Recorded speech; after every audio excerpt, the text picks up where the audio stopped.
What's up, y'all? How's it going? Hope you guys are all having a great night.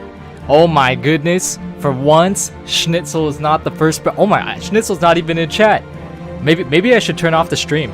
I don't think it's a good omen to have a stream where Schnitzel is not the first person to comment on the chat. But yo, Ethan, good to see that you're commenting first and that he's not first for once. Naruto, good to see you guys. How are you guys all doing today? I'm doing all right. Again, whenever I start stream, man, I always feel kind of groggy. I feel kind of tired, but hopefully throughout the entirety of the stream, I'll start to wake myself up a bit more because I want to at least get hopefully a 2.5 hour stream going today. Hope you guys are all doing well. What are you guys up to tonight? Larry the Penguin will rise. Why does that sound familiar? Oh, that's a Kakyo reference, huh? Yeah, I always see you talking about Larry the Penguin, but that for some reason I just kind of forgot about it. Yo, Naruto, how's it going, dude? How are you doing tonight, Naruto? I'm trying to change my profile picture and it's not working. Won't even let me. If you're trying to change your profile picture on Google and YouTube, it takes it has a little delay until it actually takes effect. Like when you change it, it might show that it's changed, but then you'll go ahead and comment and it'll look different. Alright, so the plan for the night is to, as you guys can tell by the title, we're going to do some more Ulduar runs and definitely not get the mount. But, you know, a small chance of getting it is better than no chance of getting it, and I will try. I will try my best to keep getting it every single week until we actually do, and then we can move on to another legacy raid. But until then, we're going to be stuck with Ulduar, which I'm not complaining about because Ulduar is pretty sick. I still also need to do Torghast on my Pally, but I'm really not feeling that tonight. So I think what we're going to do is I'll probably go ahead and run Ulduar on all my characters. I need to run the Slave Pens for a weapon on my Rogue for a Transmog that I'm trying to get. And then I think I'm going to, I might level up my Affliction Warlock. I've been in love with Affliction lately, although it's kind of mashy putting up all your dots and managing it on everyone. I find it pretty freaking fun, and I need another alt. I've tried Windwalker. I have my warrior at max level. Neither are really doing it for me. So I think I'm gonna go Affliction because I've leveled him up to 55 from 50 because I played him a lot last expansion, and I've been having some pretty decent fun with it. I really don't know the rotation all too well because I haven't read too much about it, but I'll learn all of that bullshit when it reaches when I reach level 60. No need to worry about that right now. So we'll see as the stream goes on what we're gonna do. But for now, that seems to be the rough plan. Oh, also, guys, if you guys didn't notice, or some of you guys who did, you might have gotten a notification that I went live actually before this stream right here. It's because I did. For some reason, Streamlabs OBS either had an update or logged me out. So when I decided to stream, the stream key completely changed. The stream key changed, and it streamed to a completely different profile that was not the one that I already set up. So that's why I had to close that one and start up this one right here. But that's enough of me droning on about random BS. Let's go ahead and get caught up with chat right now. I'm almost 200 item level my priest. Nice, Dizzy. Greetings, friend of the Grumbles. Hello, pleb. How are you? How are you doing with all of this COVID season going on, dude? Did you get your vaccine yet? Yo, Chris, how's it going, brother? Maybe he is just and he didn't get first. Hopefully Schnitzel is here. If there's a stream here without Schnitzel commenting at least once, that means that it's not going to be a good stream. And we need every single good omen for the stream to, for it to be, we need every single ounce of good luck that we can get in order for Mimiron's head to actually drop. Yo, what's up, Cyan? Pikachu, how's it going? Do you know if I can come heal you level 21? Well, I'm going to be doing Shadowlands dungeons, so no, unfortunately not. Because I'm level 55. If I was 1 through 49, then yeah, we'd be able to, but unfortunately what we could do is we could do time walking, but time walking only gives 5,000 bonus XP, which is pretty freaking bad compared to the 50,000 that you get from doing Shadowlands bonus, from the bonus XP that you get from completing a Shadowlands dungeon. Because I'm doing Threads of Fate, I'm not actually doing leveling through it again. I've already leveled through the story 6 times, and it started to become really draining. So I decided to change it up. And also so that I can level with my other friends as well, because we've been pretty much just spamming dungeons. Oh my god, Glob, what is up, dude? Yo, Glob, check this out, bro. Check this out. You've been fucking sleeping. Look what I got. Look what I got. We need to do some Mythic Pluses soon, my friend. We haven't done a single Mythic Plus this week. But look at this. Look at that. I completed the last dungeon that I needed this week, Sanguine Depths. I've been trying to get a Sanguine Depths key for a while. Haven't had any luck with anyone from my friend group getting it. haven't had my DK get it, so I decided to just pug it, and we did it today. It was pretty easy. Honestly, this could have been done probably like 3 weeks ago, but we just didn't really have any good luck with our keys to be able to actually complete the achievement. Like, we were doing 17 the other sides around 2.5 weeks ago, and we were doing pretty well. So we probably could have got this achievement a while ago, but you know, we're not too fortunate with the variety of our keys. It's always the same stack dungeon over and over and over again. We get Plaguefall, we do that, we upgrade it to a Necrotic Awake, we do that, then it gets upgraded to a Plaguefall, we deplete that, it goes back to a Necrotic Awake. It's just the same thing over and over again. Are you going to do more videos with your Destruction Warlock? I don't know, because I'm not actually planning on playing Destruction. I'm planning on playing Affliction this expansion. I'm kind of bored with Destruction the same way that I'm bored with Fury. I've been playing Fury for over like 12 years, and it's gotten to the point of where I'm just completely done with it until they like make the playstyle a little bit more dynamic. And I feel like that sort of playstyle kind of carries over with, or that mentality carries over with Destro Warlock, because I've been playing Destro Warlock since Wrath of the Lich King, and I kind of want to change it up from there and like play either Demo or Affliction, and Affliction is the better of the two right now, and I'm not a huge fan of Demo, so that's the route that I'm going to take. Am I going to do videos with my Warlock? Hopefully, if I decide to play him at max level, but I'm not sure about Destro. Yo, what's up, Fabby? How's it going? You say hi to Ethan, Fabby, but you don't say hi to me? Wow, I see how I see how it is. I see how it is. Yo, what's going on, Kieran? I have returned for another stream. Good to have you, Mark. Good to have you. Go down to his level classic dungeons are better and faster for leveling anyways. I'm not sure about that, because you get 50,000 bonus XP for doing Threads and Shadowlands dungeons. I don't know how much you get if you do classic dungeons. I'm not all too sure about that one. Can you give me a name for my Hunter Blood Elf? Reroll different race is the name. Is your pet named Glob Gobbler? It's called Corpse Gobbler. Close. Corpse Gobbler. Kind of like the same thing, because Glob is always a corpse when we do dungeons. He always like face pulls every mechanic, so you know it's pretty much the same thing right there, but not exactly the same wording. Glob, we need to do some 15s this weekend, my friend. At least. Actually, I'm not so sure though, dude. I don't know. If I get a Plaguefall, I kind of want to stay away from you, because you know how you are with those bomb slimes. Not exactly the best experience with that.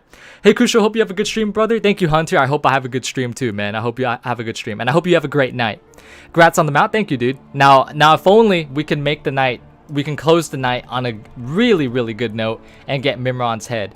But if I don't get Mimiron's head, then I think I'll be fine with it, because like I say every week, it's not really a pain in the ass to run Ulduar. I actually really do enjoy it. It might be boring for you guys to watch every night, but hey, you guys signed up to watch this, so. Affliction, ew. Bro, you made an Affliction legendary the other week, man. Don't even do that. Plus, dude, come on, man. Like, you're doing like 2.4k on Denathrius, man. Affliction, I don't know, dude. I don't know if what you're doing is the right move, man. I don't know. I'm not sure. I think Affliction is the move, man. Affliction is the move. I saw you play Unholy DK, so I took an old DK out of the box and started leveling him. Are you enjoying him, Arne? Sorry, cannot freaking speak. Yo, the Buddha, what's going on? Has Thales' DPS increased? I mean, his DPS is pretty good for single target on bosses and like on Tyrannical Week, but it's not too, like, when it comes to AoE, it could be better.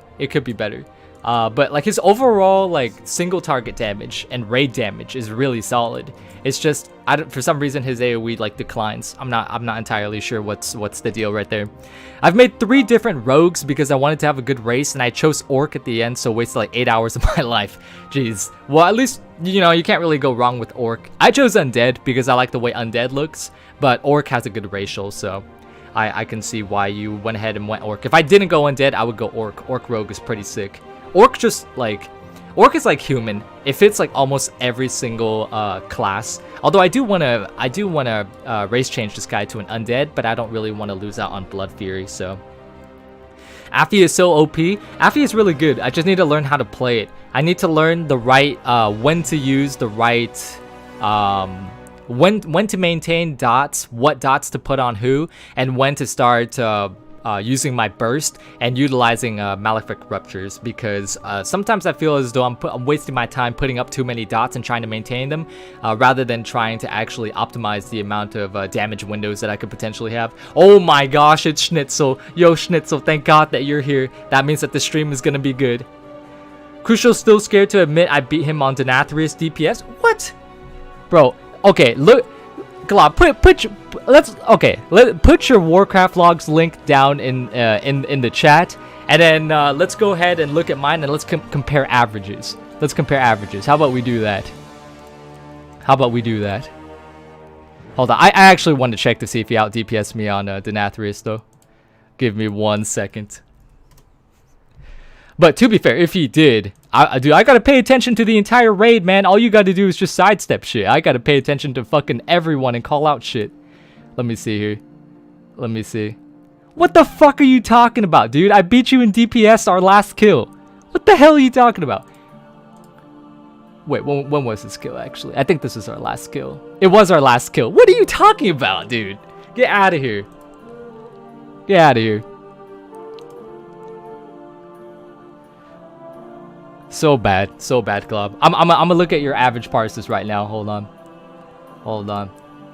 Globster. This is just like when Hiru was bragging about doing a +19, and then we looked him up and he did like a +6 as his highest. It's Glob is the same thing. Oh, okay, actually, Glob's average is pretty good. His average is 82.2% on heroic, which is not bad for us, considering that we still have some bosses not entirely on farm because of some people are not doing as much DPS or HPS and stuff like that. So once we get bosses fully on farm, then his parses will definitely rise for sure. Oh, Glob. Oh my god. Only an 82.2. Hold on. I gotta post this for chat right here. Hold on. My goodness, Glob. I must say, this is quite embarrassing, actually. I must say. Alright, guys. So, let me see if I can copy the image address right here. 1 second, real quick. Give me 1 quick second. Hopefully that link works for y'all. Let me click it to see if it works. It should work. So that's Glob's.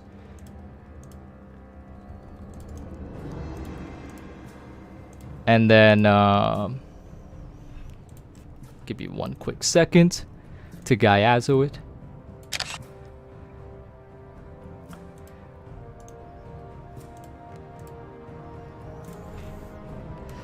And that's mine. I must say, Glob, your parses are looking kind of low, I must say.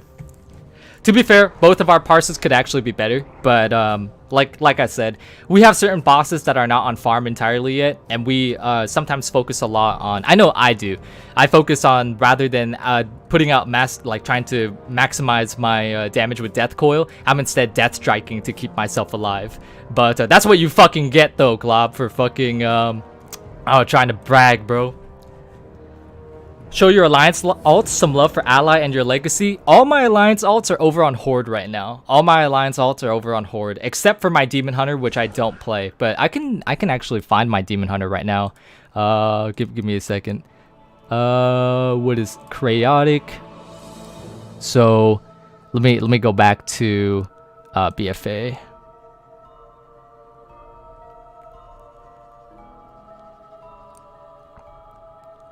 Actually, it's not showing up for me right now for some reason. It just has them all as blank, which is weird, because I know I definitely have parses on my Demon Hunter. I'm not sure. Yeah, my Demon Hunter's not coming up right now. Maybe it's because it's a new tier and it like... No, it should keep archives of your logs, because I still have mine from Emerald Nightmare. I have no idea. But for me, I'm clicking on it and it's not showing up. But that's my only alt that I still have on the Alliance, because I don't plan on playing my Demon Hunter anytime soon. The only time that I'll play Demon Hunter is if I decide to PvP, or if I decide to play Vengeance. I don't plan on playing Havoc for... Oh no, I forgot to get Wraithwalk. Shit. Okay, this is gonna be a long dungeon, or a long raid run. The only time that I don't really play on Havoc, because it's kind of boring. I had my fill of it during BFA, and even though some of the abilities like the Hunt and Sinful Brand are pretty cool, the only time that I would do it is in PvP. I wouldn't really do it in PvE. Because I think the best for across the board for PvE is Elysian Decree, right? And I don't know, I just feel like that Covenant ability cannot really accommodate for how stale I think Havoc is. Vengeance though is a different story. Ran dungeons for 6 hours on my Paladin alt and just went to lie down in my bed. Good luck on Ulduar, hope you get them out. Jeez, I hope that you have a good time recovering from those 6 hours of dungeon running as well. That sounds brutal. That sounds really brutal.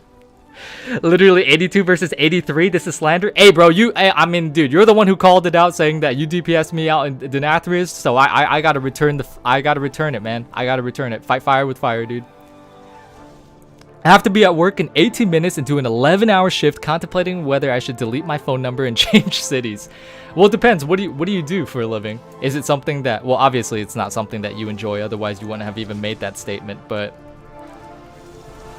hopefully it's nothing too bad. Hopefully it's nothing on like the level of like, shit diving or something like that. I don't know how much those people make though, but I imagine those people that, take those jobs, it's either because it pays well or they have like a really hardcore fetish for that type of stuff. I cannot imagine an in-between for that. Cannot imagine. Dude, Glob should go fucking Night Fae. He should. It's literally the best. But this dude is playing a Venthyr Warlock. I mean, they are buffing the Covenant ability for Warlocks. I doubt it's gonna be meta compared to Arden Wield. Like the buffs didn't seem significant enough to warrant a reroll for Covenant for Warlocks. I don't know about Venthyr though for Rogues, because right now Kyrian is good for Rogues. Night Fae is good for Rogues with their Soulbind, and for PvE. And the Venthyr ability just got reworked pretty significantly to the point of where maybe it could actually overtake the other two. I'm not exactly sure.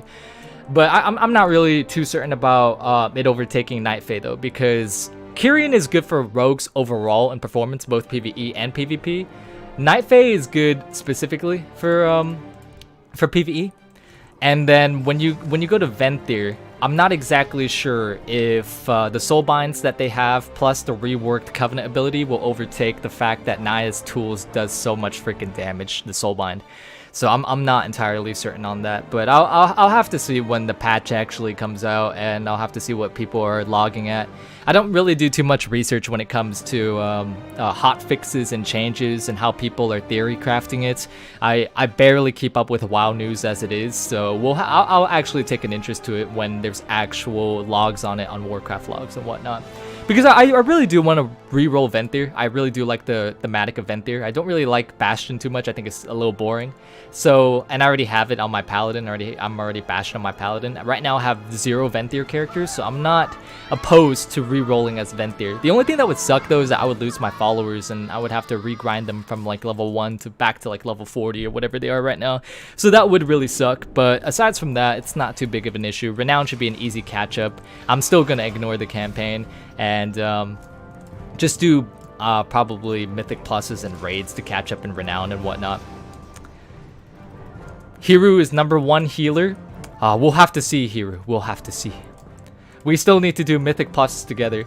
Every single time I try to like invite Hiru to a group to do anything, like anything, LFR, raids, pugs, dungeons, BGs, he always just pretends that he's AFK.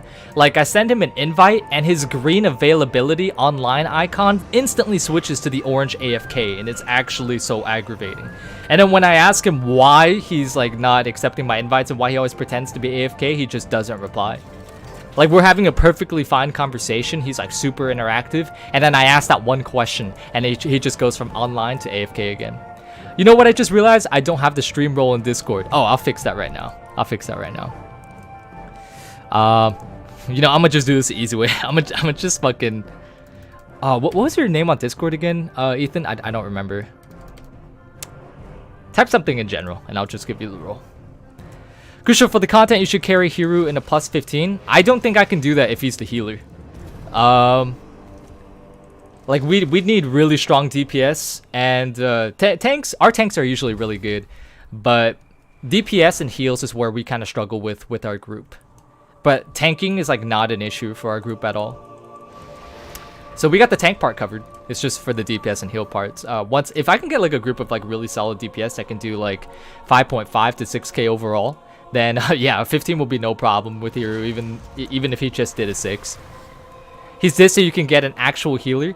That's true. Disc is good, but it is difficult. Disc is pretty damn hard, and with how much overall damage that there is on a 15 with like the affixes and how much raw damage comes out from just the mechanics, and especially the Prideful with his belligerent boasts, it can still be pretty difficult, especially if you jump from a 6 to a 15. I know Hero's like I think Hero's like 9-10 heroic, but yeah, those Pridefuls are gonna suck if there's not if you don't have a lot of party-wide healing, and if it's just bubbles period. I'll do Mythic Plus with Hero only if I play my warrior. No, dude. Did you not hear what I just fucking said? I said we need good DPS. You on your warlock is scraping that fucking bottom of that barrel, bro. Dude, he's a warrior like that does 1.9k overall, but he's 219 item level. It's ridiculous. It's ridiculous. A bad tank always blames the healers. Our tanks are really good, so if ever there's like a criticism from our tanks, it's probably not because they're bad. It's probably because it's true, whatever they're trying to say. My priest is 10k plus IO, dude. I'm honestly probably gonna chill on Mythic Pluses now. I'll probably just stick to doing 15s and like easier keys. I don't really see a point in pushing higher keys because the group that I played with has been getting kind of burnt when it comes to doing keys, for a good reason. We do it like 4 or 5 times every single week, so it's for ever since they came out. So it's for a very good reason that we are getting kind of burnt. But there's really no interest in pushing keys that are higher than like 17s or whatever, because you don't really get anything out of it. All you get is you know, to flex your IO. That's basically it. There's nothing that when you surpass a 15, anything beneficial really, which I wish that there was. I wish that instead of it being capped for the Valor system of where it upgrades gear to 220 if you do all 15s, I wish if you did all if you did all plus 20s, it would give you 226. Something like that. Some sort of incentive to go beyond 15. But you know, challenge modes aren't a thing. 15s are pretty much the highest reward that you can get. So I think I'm going to chill right now. And just relax and do raid every single week, and just do 15s every single week for the Great Vault reward, and to just chill and you know, basically gear up my friends and help for them to have fun. Did you do BC time walking? I didn't know. I'm not really too into time walking. I feel like doing 5 dungeons for a piece of 200 gear is not really worth it. The only time that maybe that would be worth it is if you're on an alt that's fresh. But even then, dude, I think that, you know, just doing like a +4 or whatever is way more lucrative than actually doing 5 time walkings for one piece of 200 that might already take the slot of a piece that you already have at 200 or whatnot. I would do it if it like guaranteed a trinket, but not if it could be anything. Not if it could be anything.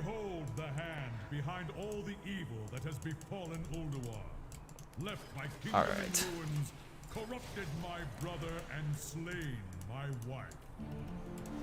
Any chance I can get a guild invite after I get off of work, bro? Yeah. If anyone wants a guild invite, they're free to join and apply whenever they want. It's just all you need to do is just apply to our guild listing. So if you this is our guild right here, gemmed your mom's socket right here.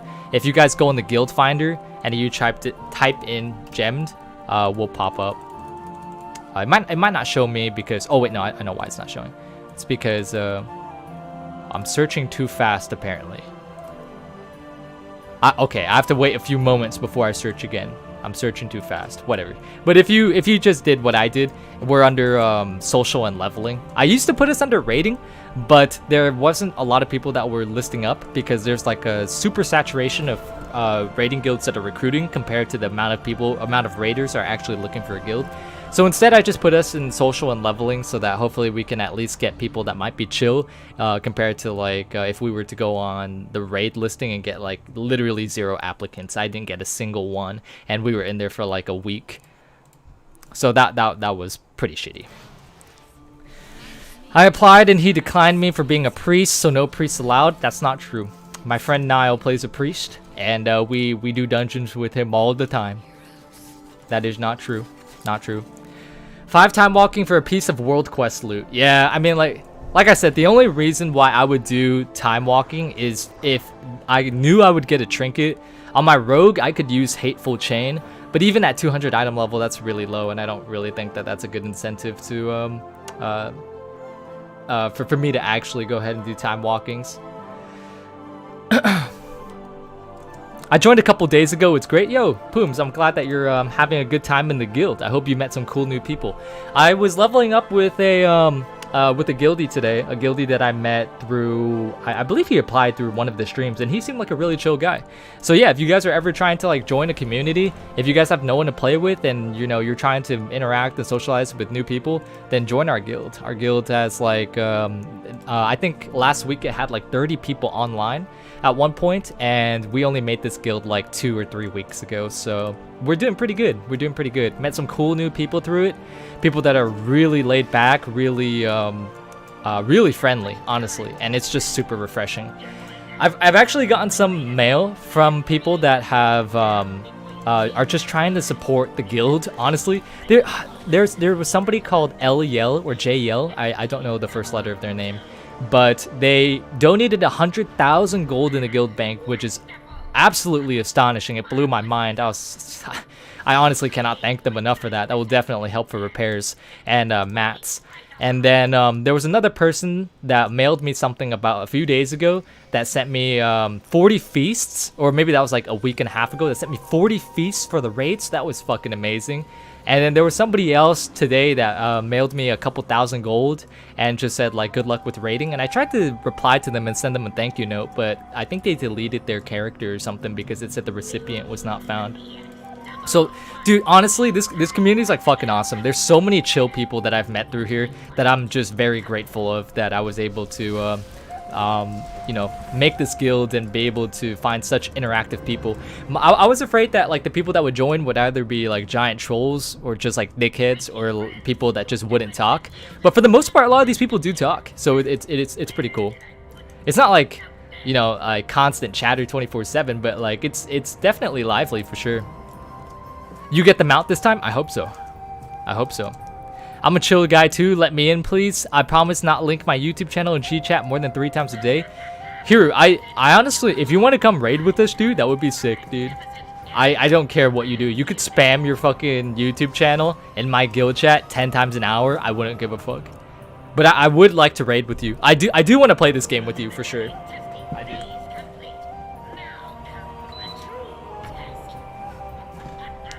If you're ever up for it, Hiru, let me know. We raid every single week, and we're trying to expand our core raid group with cool people that we can rely on. Still working on that, and we pretty much have a solidified foundation. But the thing is that some people have internet issues, or they're like on EU, so they need to call out some days because they're tired or have school or work the next day.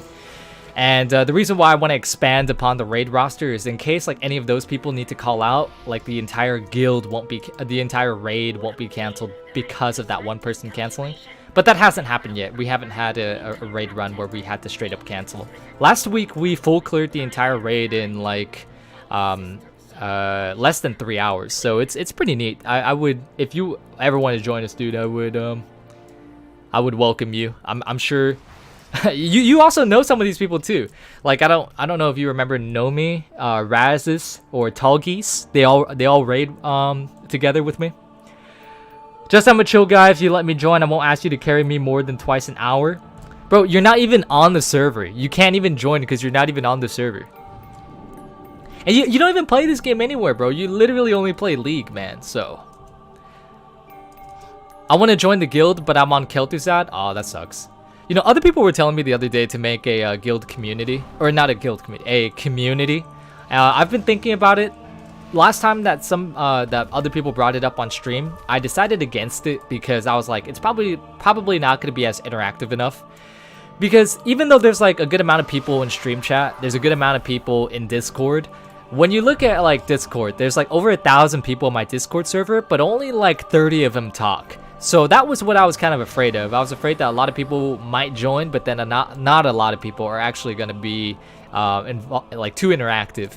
But this guild has kind of changed my mind. A lot of people have been actually talking and getting out of their comfort zone and meeting people and going through voice call and all that stuff. So maybe I will make one soon, but I still think I'm gonna wait for a while, get a few more thousand subscribers before I actually go through with a community, with making a community. Speaking of which, I actually, whoops, that's not, wait, how do I want to actually find some communities right now. I want to find some like social communities. See what's up here. The Shuffle Puddle, Olivia's community, Stress X Cookies Bake Shop. Oh, so this person has a Twitch community? That's pretty cool. 5-Man Farmers, we're a community made for people tired of pugging for open world group farms. A place a place we can come together and form pickup groups without needing to wait in a queue. That's a pretty cool idea, but I think with 4 people they might have trouble doing that though. Orca Dorks. Okay, that must be like an inside joke type of thing, I don't know.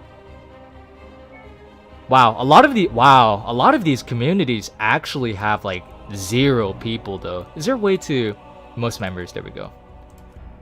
Most members. 1,000. Oh, 1,000 people. I wonder if 1,000 people is the cap in a community, or if that's like just the max that they list. Mature community of players just trying to have fun, not serious at all, just looking for more like-minded people to play the game with. Mythic Dungeons, Battlegrounds, weekly PvP capping, etc. That actually seems like a good community to join.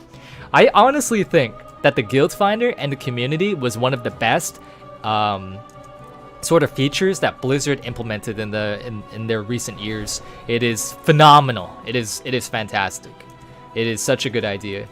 A very core important value of MMOs and WoW in particular is to promote the social aspect, which I know a lot of people complained about prior to Classic being released. So I think that implementing a community tab and a Guild Finder tab is fucking brilliant. I think it's really just an amazing idea. Amazing.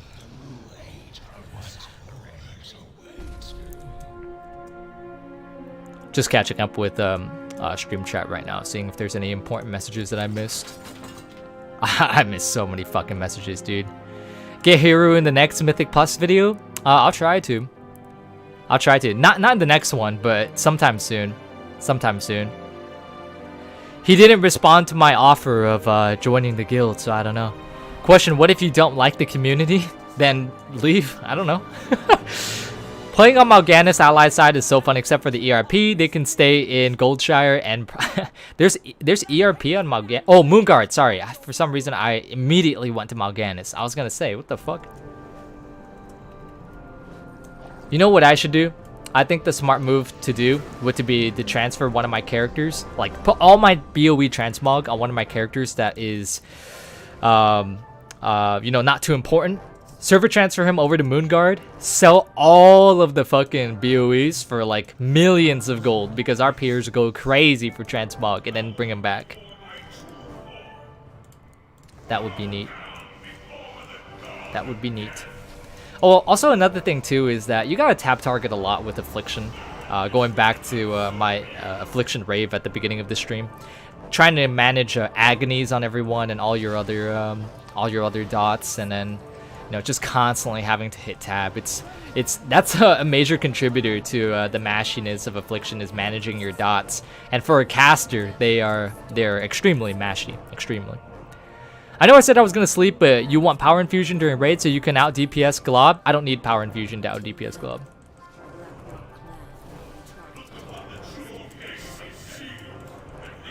Oh wow, he instantly died.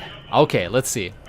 Krucial, I've seen a fucking gray sword go for 10k gold. Okay, now that doesn't even make sense. You can't even transmog that. That's somebody that's really in tune with their RP in order to commit to something like that. Although 10k gold isn't a lot nowadays.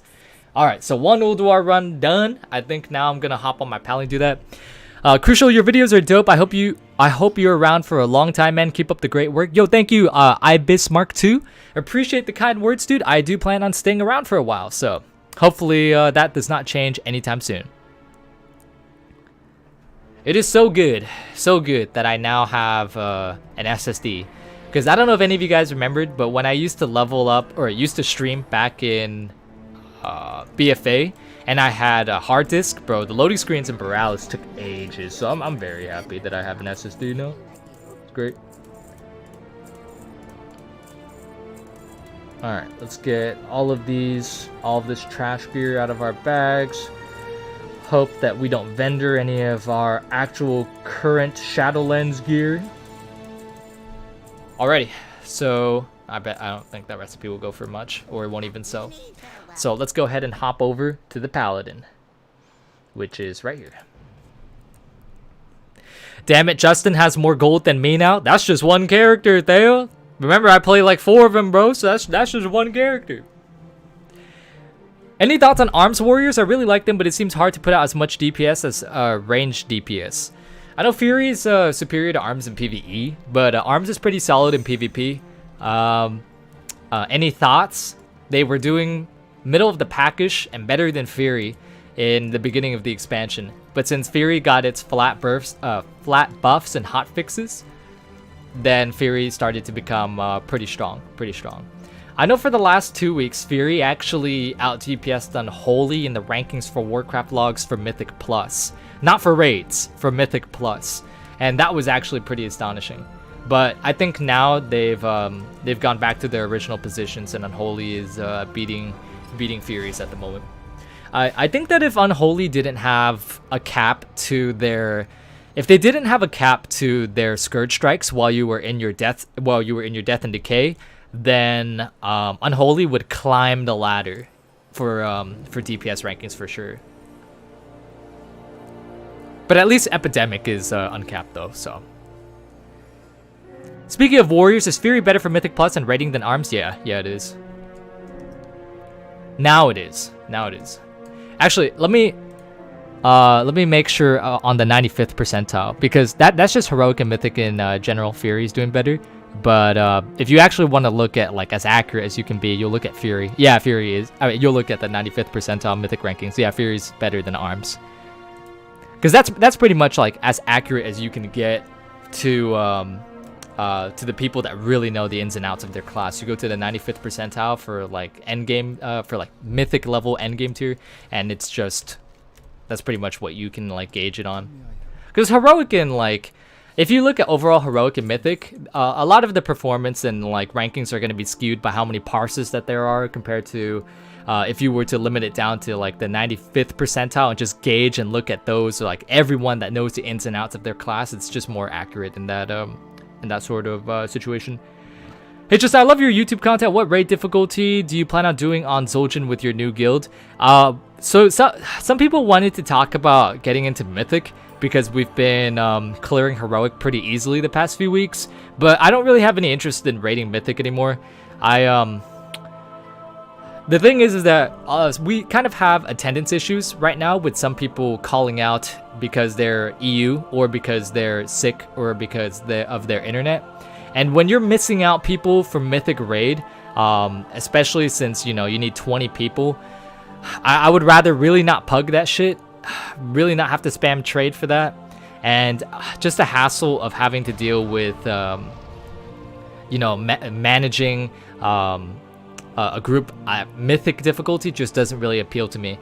Even before I made this guild, I had no plans of raiding Mythic throughout this entire expansion. I've raided Mythic before, not a huge fan of it. I'd rather just do AOTC and have a good time and relax and stay chill with my friends, rather than stress out and actually do Mythic raiding for for better gear. I just think it's a better trade-off to have more fun in this game with Heroic raiding than to actually suffer from having to be more min-maxy and do Mythic raiding and sacrifice some of that fun. Especially since a lot of my content revolves around, just us fucking around and having a good time. If you were to actually progress in Mythic raiding, you don't really have a lot of the opportunity to actually be able to do that, So, be glad me as a rogue, sorry, your message went away. Be glad me as a rogue being capped to 5 in Outlaw or 8 in Subtlety. I mean, Outlaw, despite its cap, is still the highest performing DPS in Mythic Plus right now. So even despite that cap, it's still amazing. There are I believe there are videos of people in the MDI who were able to pull off killing sprees with Mark of the Master Assassin that did over 100k DPS, something crazy like that. It's pretty crazy. I got so bored of Unholy, I ended up playing Feral again. Oh man, you got bored of Unholy that you ended up going to Feral. Jeez. But at least with Feral, you can have fun in PvP. So this makes me want to resub, but I know I won't have fun since I'm burnt out right now. Yeah, Belarus. I mean, we're starting to feel that as well. I've been playing WoW almost every single day since since Shadowlands has launched, and a lot of my friends are in the same boat, and we're all getting kind of burnt as well. I think that we might be getting a little bit better right now because of the fact that our characters are kind of in a good state right now. We're not trying to grind for more legendaries or anything like that. We're just kind of chilling where we're at. So maybe we won't be burnt out in a week or two, but who knows. Definitely the initial hurdle of hitting level 60 and trying to get everything set up, all your legendaries and all of your gear and all your trinkets, and doing all of your campaigns and your covenants on your main character, your first character, it's definitely a hassle. So if you're already burnt out with doing all that, and then you're just not having fun in this game, then I wouldn't recommend you resubbing. It's just wait for 9.1 to come out, because I don't think anything besides the Valor system and like hotfixes are going to come out in 9.0.5, right? I don't think there's any content. I haven't really paid attention to most of it, but thanks for answering about the raid difficulty. I love this fun mentality, man. I have my main and alt character, Hunter, Marksman. Ooh, Marksman. We always welcome Marksmans. And Monk, Brewmaster, and Windwalker. Ooh, already on Zul'jin. Maybe I'll add one to your guild. Yeah, we're definitely looking for DPS with the off-spec for tanking because, like I said, our attendance is kind of flaky from time to time. So it would be nice to have people that could be the jack of all trades in terms of hopping over to different roles, so that whenever somebody calls out, we'll have somebody else that we can rely on to continue the raid. That would be really nice. That's primarily what we need right now. Like when people are asking, like, what do you need for the raid? Do you need a healer? You need a melee? You need a range? You need a tank? We kind of need everything right now. We kind of need everything, so that's kind of how we're doing. I watch too many VTubers. How do I stop? What is up with you and VTubers here? Every single time I'm on the stream, you're always talking about VTubers, and it's kind of getting a little bit concerning. Dale's losing to a survival hunter on the meters. Shut up, Glob. You are losing to him too. To be fair, Seb is pretty good. He's one of the more reliable DPS that we play with. Like, Thales can be a fucking phenomenal DPS, dude. There was this one week that I was raiding and doing Mythic Plus with Thales, and this motherfucker, dude, he was doing so much DPS that I could not keep up with him at all. I had no idea what was going on. I just could not keep up with him in any way. And then for the next 2 months, Thales would just, like, he would just be pulling, like, 3.8k. I would be like, what the hell happened, bro? This dude, like, a week before was pulling 6.1k, and then he was just pulling, like, 3.8k, like, overall. I have no idea. Thale, what happened there? I know I keep asking you this over and over, and you keep saying, I don't know, but come on, man. There's got to be something there. There's got to be something. One does not lose, like, 2.3k DPS overnight. But Thales pulls out pretty good single target damage though. Like his burst is crazy. It's really good.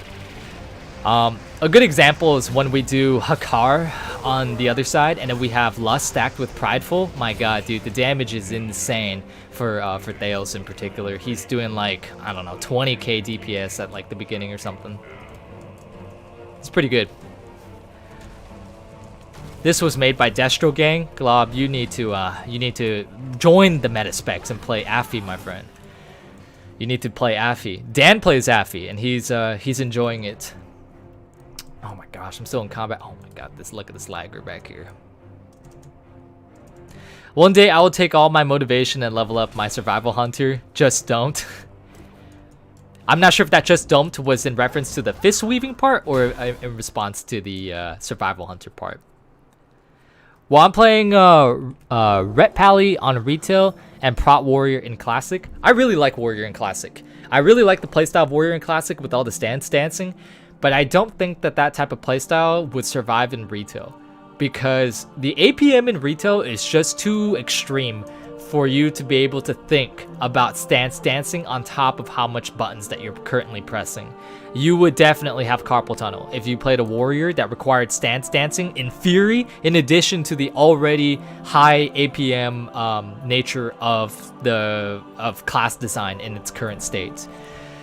The only way that I could see them bringing back stance dancing, if they want to keep up the current speed of pressing buttons as fast as you do, is to take them off the global cooldown. But then there would be no point of stance dancing at all. Then people would just bind the stance to. They would macro the stance to the ability that requires it to be in the particular stance that it needs to be in, and stance dancing would be completely irrelevant. So, unfortunately, that is a playstyle relic of the past, but hopefully at least in comparison to how it truly is, not just sitting defensive stance and getting like, you know, a 10% damage reduction. I'm talking about like actually going berserker battle or defensive stance to hit like key abilities that you need, not like shield slam in Fury or something like that, or shield wall in Fury, like actual key abilities that you need to press. And I thought that type of playstyle was really dynamic and really fun. Demo getting some nice buffs. I'm curious to see how it performs, because I know you like Demo and what is it, Destro. So I really want those two to get buffed so that you know, you don't have to go Affy to do 4k damage on Denathrius or nothing. How many Yogg kills you up to? I have no idea, Noob Spanker. I'm not sure. I have absolutely no idea. If I get slave pens for the 5th time, something must be wrong then. Dude, I'm gonna be doing slave pens here in a second. I need to go to slave pens to get a one-hander from there. I'm not sure if it's actually visible on my pally, because I think it's an agile. Yeah, I'm pretty sure it's agile. Slave pens. I don't remember. I think it drops from. Oh no, wait, it's actually here. Drops from the last boss. I want to get that weapon. That illusion looks really cool. And apparently, I can. Oh, it drops for strength and agility. Okay. I see. I had a survival hunter topping the DPS meters in LFR. I played Boomy and I Celestial alignment with my Convoke on Daddy Nathrius and stole the tank's aggro in my heroic raid and almost died. Hit like 2 or 3 24k star surges in the Convoke. Jeez, freaking hell, man. Albert, that is nuts. But that sounds hella fun too. Boomy sounds crazy hella fun right now. Dude, that reminds me, Albert, I don't know if you raided in 8.3 with Nyalotha, but the room right before Hive Mind, there was basically like a lot of trash there, and usually people who are smart, they pull the trash first and then they kill Hive Mind, right? Well, my group that we were in one day was a really memey group. It was people that were like insanely geared that decided to just do weekly heroic farms, and we were trying to make our way to Raden, which is why we had to kill Hive Mind.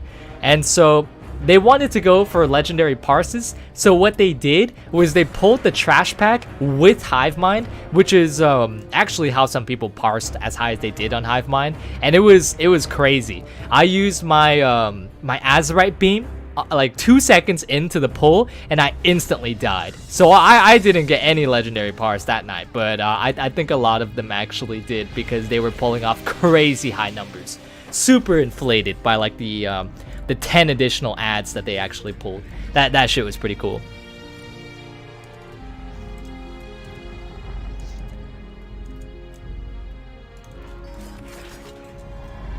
I don't like having 40% of my DPS being a Rapture, but I don't know. I listen, I think that all of the Warlock specs are more interesting than Destro currently is. Like, Destro is nice in the sense that those Chaos Bolts get really satisfying, but once you actually have been playing Destro for a while, I think that it gets really stale.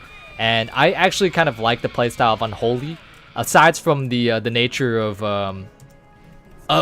what's it called, constantly tab targeting to put agonies on everyone.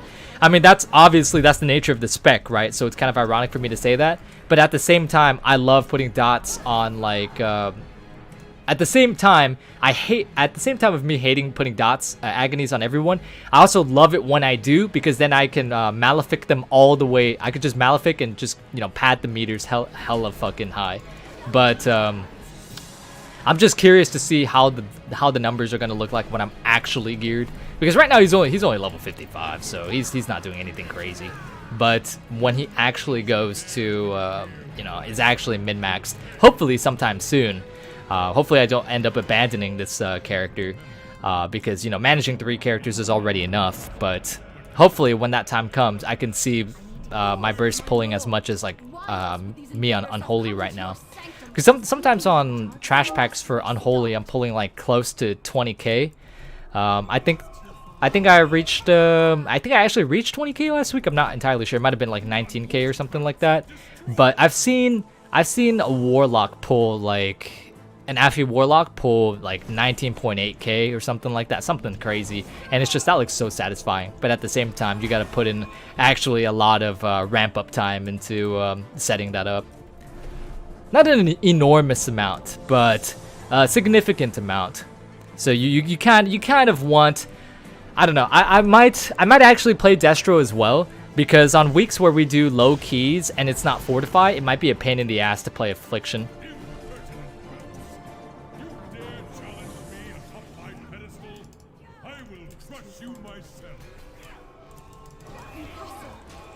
Alrighty. I will bring your foes a frigid death. Stay your arms.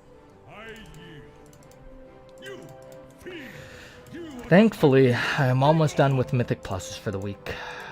I just need one more on this, on my Pally, and I think I need one more on my Rogue. But I do need 3 more on my DK though, if I want to go for the two options in the vault, which I kind of want to do.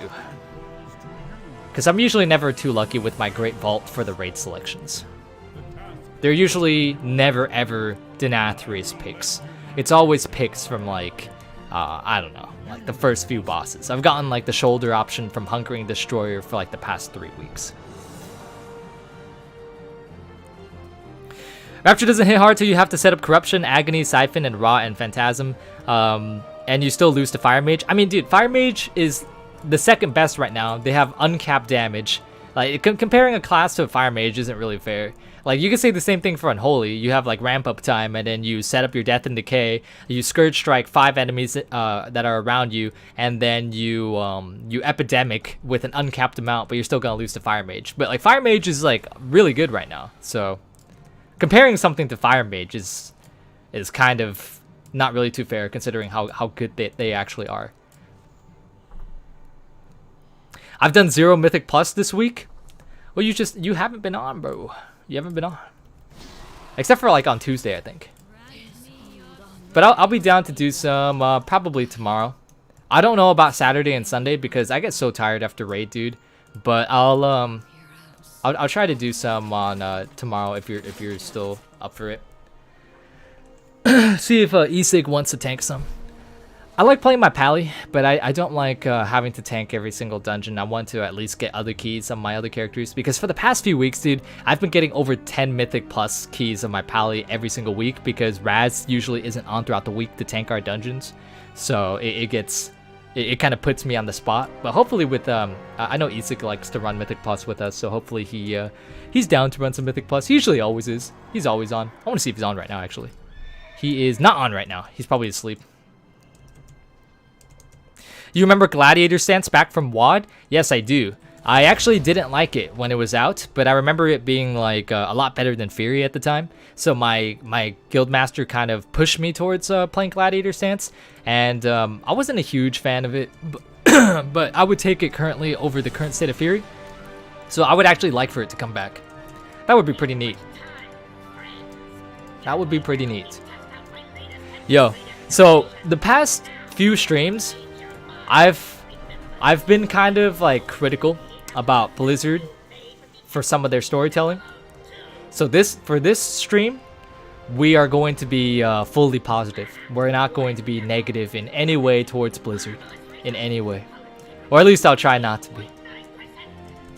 Well, gotta go. Online school starts. See ya. Yo, German, have a great day at online school, dude. I hope that you actually have fun if that's even possible. Why ranged isn't my favorite. Hate my preparing to be longer than my rotation.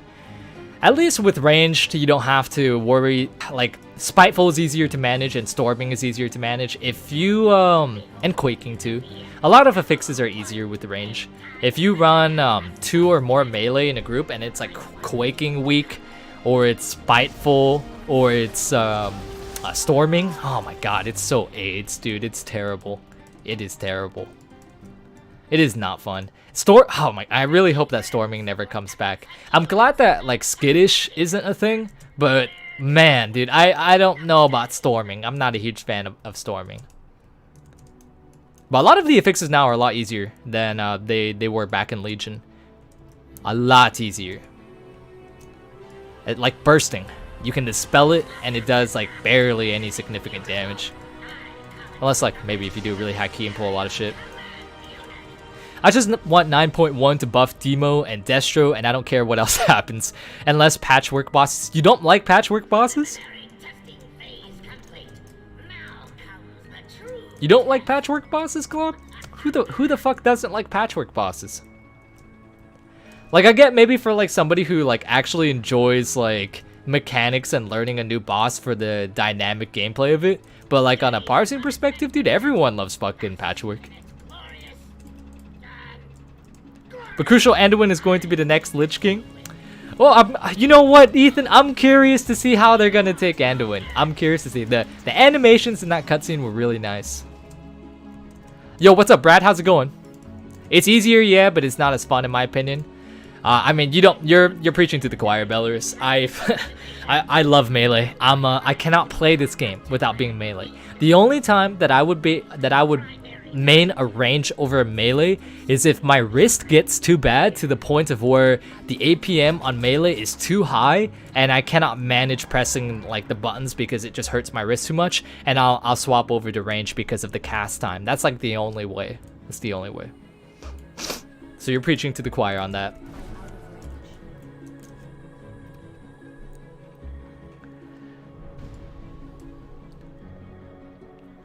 Also, hard to be positive when they won't do any more customizations for Shadowlands. I'm so pissed. Well, there's nothing positive I can say there.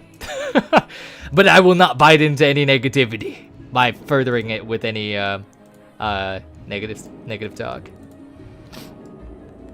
So you'd play melee till you break? I would play melee until I could feel my wrist worsening. Then I would probably play ranged. Not until I would break. Sylvanas getting a redemption arc would be so stupendous. Thanks, Blizz. Exactly, Overseer. I'm curious to see where they're gonna take Sylvanas. Hopefully they take her down a good route, and you know, let's keep an optimistic view of what is to come. Right, guys. I'll donate my hands to you so you can keep playing melee. Blizzard, give me a Murloc Demon Hunter. Bro, I want a Murloc Demon. I want a fucking Murloc. I want a toy that transforms you into like a Murloc that you could stay in combat. Like a Murloc Demon Hunter in combat. That would be sick. Sorry guys for the sniffling, by the way. My left nostril has been clogged up for like the better part of the last year. And when I went to the ear, nose, and throat doctor, they gave me like Flonase. Some sort of medication to decrease like the swelling of the nasal passages, but I haven't gotten a refill in a while, and it's catching up to me right now. I feel like my left nostril completely clogged up. Dude, bad key night, 8 TOP that broke up before oh fuck. Then 8 sanguine depths where the healer sucked so bad we died a lot, an embarrassing amount. I say just if it, Brad. Major respect for you for actually staying to that. A lot of people, when you know when they wipe just once, pugs will just leave. So you saying that you stayed there the whole amount to finish, that is commendable in of itself. Anyone who stays in a key, even though like it's a bad key, is honestly a good person in that specific scenario, because a lot of people would just leave and like waste the time of literally everyone. Sometimes it can be less at fault, but still, you know, it's pretty bad if like if you're constantly wiping it over and over, if you have over 100 wipes, then like then somebody leaves, okay, that might be a bit more understandable, but it's still shitty. But like, say for example, if you wipe once and then they just leave, like, fuck you, dude. You're like, just fuck you. I get that some people are going for IO and for timing, but like, if you join a random person's key that's not your own and you leave after you don't get what you want, you're a shitty person. You are a shitty person. And that's coming from me. I'm a big fucking asshole. So, longing for playable Tuskar race for a while. Hope it happens sometime soon. Listen, give me my fucking Quillbore. That's all I want. My friend is hypothesizing that Windrunner will redeem, but oh my god, chat just fucking fucked up that. Sorry, Albert. Let me try to find it again. My friend is hypothesizing that Windrunner will be redeemed, but Tyrande will still try to kill her and will end up having to take Tyrande down. Do people even like Tyrande anymore? Like, I have no idea what's going on with Tyrande. She seems to be like sort of her own type of agent. I don't even know. I mean, it's kind of understandable what she's doing because like Sylvanas kind of burned down Teldrassil and she desires vengeance. But she seems kind of mentally unstable. So, plus she sounds like a fucking. She sounds like somebody who's been chain smoking cigarettes for fucking the past 2 million years. Yes, 2 million. Bro, oh my god, her voice is it's just so it's like on the same level as my Ev. Man, screw the Tuskar and the Quillbore, give us the real men. Who are the real men? The Vrykul? I would be down for the Vrykul, Quillbore, and Tuskar. I wouldn't play the Tuskar, but Vrykul and Quillbore, I definitely would. I'm more mad at Blizzard for doing what they did to her. Oh yeah, I mean, like, at the end of the day, everything you know, revolves around Blizzard's writing, right? It's their decisions that brought the characters up until that point. The characters are not at fault. The voice actors are not at fault. It's the writing that they decide to take, so. Well, emo chicks are kind of hot, though. That's why I have a Sylvanas body pillow. What do you think? Smoke Teldrassil every day. Smoke Teldrassil every day. Why do you think she burned down Teldrassil, dude? Because the leaves have an insane amount of THC. Alright, I'm going to clean up my bags, and then we're going to go ahead and head over onto my rogue. And get this done. Or actually, maybe while I'm on my pally, maybe I should do Firelens. I think I'll go ahead and do Firelens. I kind of don't want to do it on my DK because he's slow. But if I actually end up doing it on my DK as well, just remind me to turn on Wraith Walking.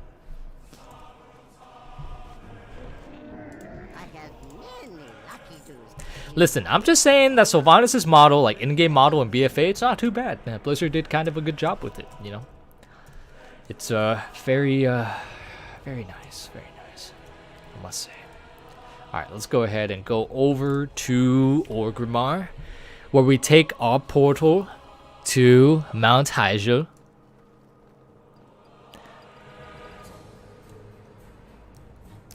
Well, no head. Well, I'm gonna go have a good stream. All right, Schnitzel, catch you later, dude. Glad that you actually tuned into the stream, and you know, it's never a good omen when you're not here. So it's good to see you, Schnitzel. Ethan too. Oh my God, if Ethan didn't show up to one of my streams, I would actually like have a breakdown. Why are my bags so small? Because this is a boosted character. Put a lot of bags in the guild bank. Yeah, that's true. I should actually take some out and put it on this guy.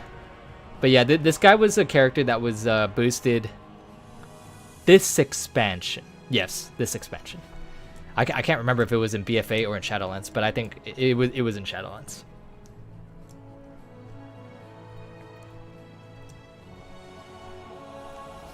Buy Schnitzel, also get fucked. I got first. Stay humble, Ethan. Stay humble. That's the way to do it. Can anyone explain to us how Clea... Oh, by the way, Clea looked pretty good in that cutscene. Can anyone explain to us how Clea was so fucking stupid as to see Anduin and not immediately be like, yo, this dude got something going on.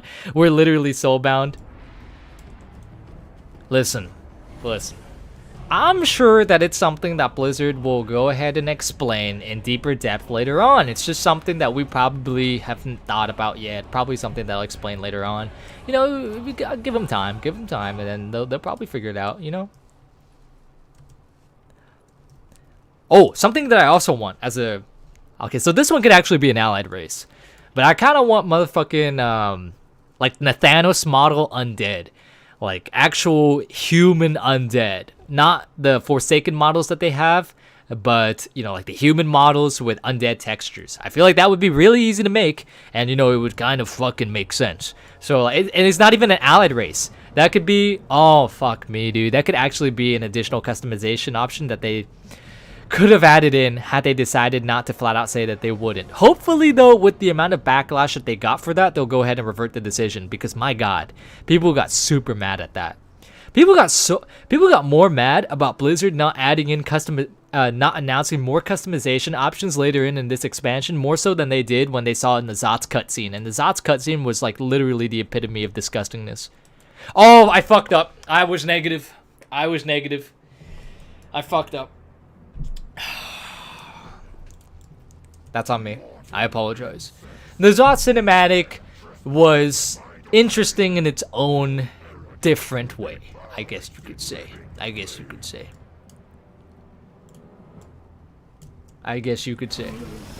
Oh, by the way, yo, not to change the topic a little bit, but to actually change the topic, regardless.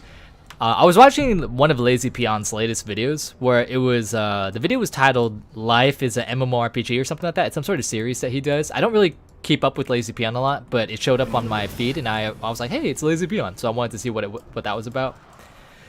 And he showed like his life in Thailand in the condo that he was in. And my god, dude, he looks like he's living such a... Where's my music? He's looking like he's living such a nice life, dude. His condominium's really nice. His the pool that they got outside is super high class. He's literally next to the beach.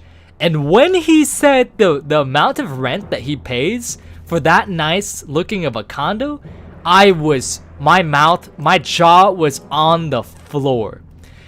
For that nice of a condo that he had that was right next to the beach, that looks super clean, really high class, upscale, it was only $900 a month. Like, my fucking goodness, dude. What I would kill... Bro, I could get a hole in the wall where I live right now. One bedroom, like 10.5 square feet. And enough to support like a small rodent. And it would literally be like $3,000 a month. It is ridiculous. And he even said it too in his video. He was all like, if you live in New York City or LA, then the price for this like condo is gonna be like way higher than what he's paying for right now. So man, dude, I was so jealous. But at the same time, you know, as nice as it looked, I wouldn't want to move to a different country and abandon like everyone that I knew, and start over again. Like that is not really too much of an appealing option for me. As nice as it would be to actually afford a nice place like that for $900 a month and be right next to the beach, it would still, it would suck not to have like, you know, my friends that I grew up with like hanging out every now and then and seeing like how they're doing and stuff like that, and being in a completely foreign country. I would actually get pretty depressed. Damn, oh, I should have fucking winged in Judgment. Why did I just do that? I think I was in like a sort of brain fart type of mood. I guess I'll have to do this the old-fashioned way and climb the webs. By the way, did anyone hear from Nathanos? He said that he will be with his queen, but I didn't hear from him for a while. Bro, what the fuck, man? What, dude? I just came up here and instantly went down. This boss reminds me of Ellerith Renfero.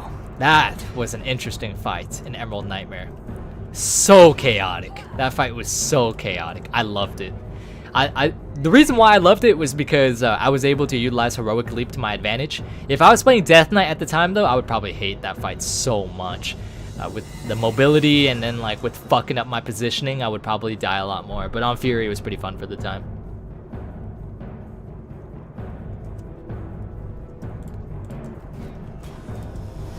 all I remember was that Cenarius was pretty freaking tough. Xavius, I can't remember how hard Xavius was. All that I remember was that his the one ability where it like was tethered to 2 people and it would cause spikes to erupt from the ground and one-shot anyone that was caught in between. Once you got that easily managed, then the fight was pretty easy from what I could remember. I don't remember anything about that fight being too hard, but I remember I was struggling for quite a while on Cenarius. This was on Mythic. I really don't remember anything too difficult about Xavius. All that it was like managing the dream phases, managing the spikes, and then I can't remember what else there was to it. But Cenarius, I remember we had trouble with HPS and DPS. Like our first kill on Cenarius was really sloppy.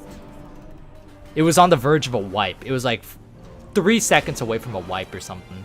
It was pretty nuts. And then I remember on Trial of Valor, I got sat because the first boss, I think it was the first boss. Let me try to remember. I'm pretty sure. I'm pretty certain it is. It was like a warlock's wet dream. Let me try to see right here. Trial of Valor. It was Odin, but I'm pretty sure. Yeah. So you would DPS these two, Himdall and Herja, and they would be split. So I'm pretty certain that they would be split and you couldn't cleave them. And it was amazing for warlocks because they could just havoc and have away at that.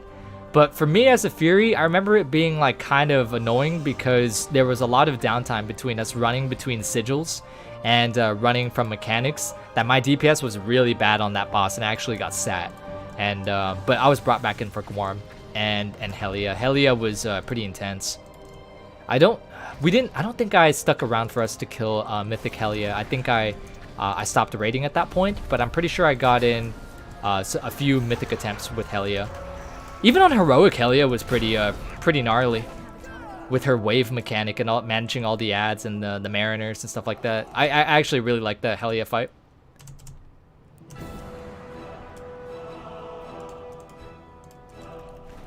So Crucial, your takeaway should be, why isn't our housing affordable in America? No, my takeaway is that it is insane how overpriced our housing is compared to how he lives in Thailand.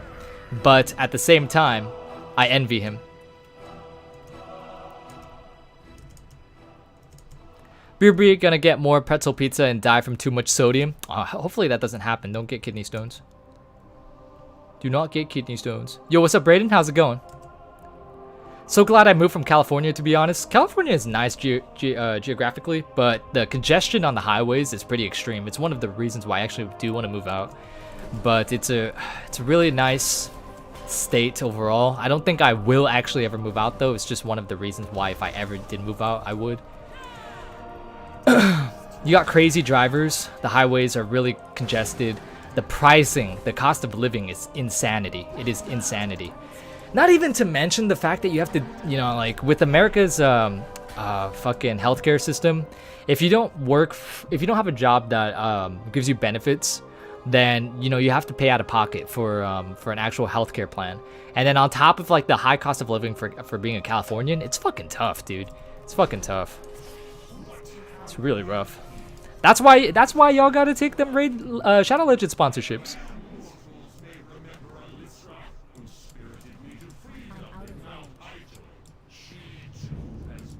That is exactly what I said, though, Crucial.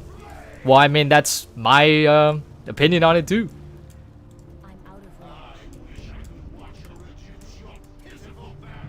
Why would I not think that America's housing is unaffordable and should be more affordable when I live in California? That is literally one of my primary thoughts when people ask me what it's like to be an American. Just because I said Lazy Peon's lucky and I envy him, and that you know, having a small apartment here would be the equivalent of $3,000 in rent, does not mean that I'm not addressing the issue of there being a affordable housing issue here. Please come to Brazil? No, I don't think I will. By the way, did you see voice actors at BlizzCon? No, that's actually when I stopped watching it. I saw me and Thales were like watching BlizzCon, and I was kind of like tuning in like half the time. He was the one that was really more watching it, but so I wasn't really paying attention to too much. But when the voice actors came out on their panel, I stopped watching it, so I don't really know what happened there. Very funny when Anduin's voice actor changed lines with Denathrius. Oh, is he Denathrius' voice actor as well? Is the voice actor for Anduin also Denathrius? I don't remember if I killed Shanox. Let me check real quick. Fucking that thing's up. Let me just check right here. I didn't. Okay, I gotta find Shanox.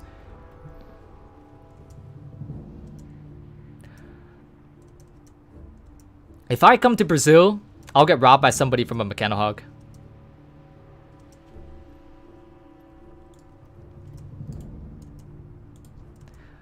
What you said at first seemed like you disagreed with me. No, not at all. I definitely don't disagree that America has a housing issue.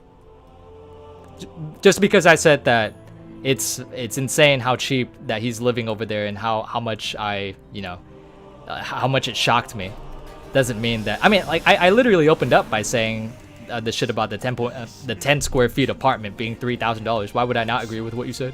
Why would I have a different view? Why would I defend America's or California in particular's cost of living after saying that? Do you watch anime? The only animes I watch are the really popularized Western ones, like what's it called? Westernized ones, I should say, like Dragon Ball Z and Naruto. But I don't watch Boruto, and I've only watched like 3/4 of Dragon Ball Super. I didn't watch the final quarter of the tournament because I was waiting for the dub to come out, and I know it's like I should probably catch up with it now, but I need to probably rewatch probably like most of it because I forgot everything after the Goku Black Saga. Actually, after everything after Frieza gets resurrected, after that I completely forget what happens. Because there's not really anything notable to remember. Like it's just a bunch of random people fighting and getting disqualified. I don't really think that there's anything really notable that happens after the tournament begins. It's just a bunch of realms or universes getting disqualified and then people losing and getting knocked out.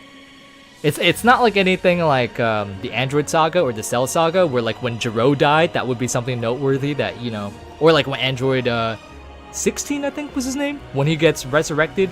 Or like actually turned on, like that. Those would be notable events. But for Super, it's like, I don't know. The Goku Black Saga I really liked, but when it got to the tournament, I feel like it got really drawn out, and I don't know. It was kind of repetitive. But I also did watch Naruto, and the 4th Ninja War was like, it was like 200 episodes or something. So I can deal with repetition. The only time I can't deal with repetition is when it's filler constantly. Because Naruto had really bad filler. No, Sire Denathrius' voice actor and Anduin's are different. Oh, okay. If you're trying to farm Firelands mounts, you can just do the bird boss and wait for all the feathers to drop before killing it, then fly to Ragnos for quick runs. That's right, somebody said that the other day, and I still forgot to do that. Somebody said that the other week, and I forgot to do that.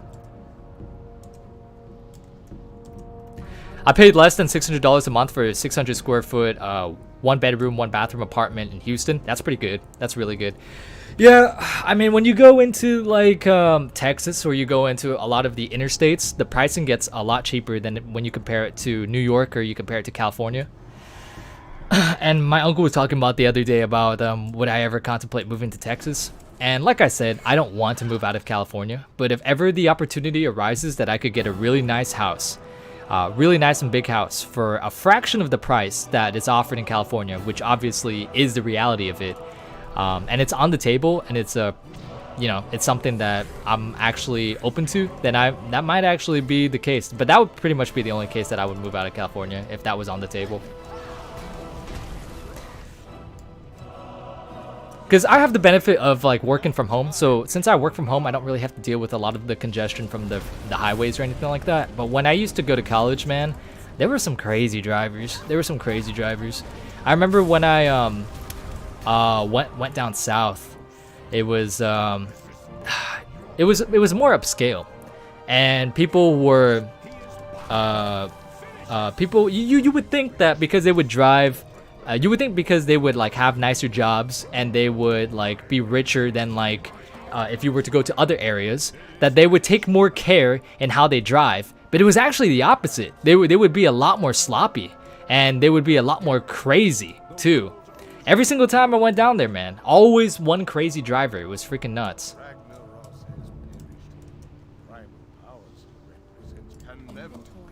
All right, let's see. Matrix stabilizer. What does that weapon look like?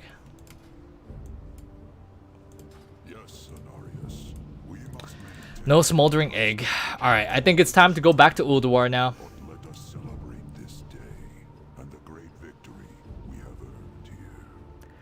Yo, what's up, Chrome? How's it going? If you're trying to farm Firelands mounts, oh yeah, it's the same comment. How many total hours do you have in WoW? I have no idea. I would have to count it all on all my characters. I have no idea, but most of it is on my warrior. Most of it would be, I think like at level 60 right now for Shadowlands, I have like probably 5 hours of playtime on my warrior, maybe like 10. But when you count like total playtime on my warrior, it's pretty intense. I don't know how many actual hours it is. I haven't actually done the math, but it's definitely over like, man, I can't even remember. It's been a while since I logged on my warrior and did / played, but there's a lot. It's a lot of playtime for sure.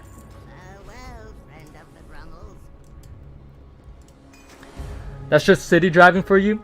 Hey, at least I stay away from LA though. LA gets kind of scary with how much of a maze that it is and how streets just turn into complete.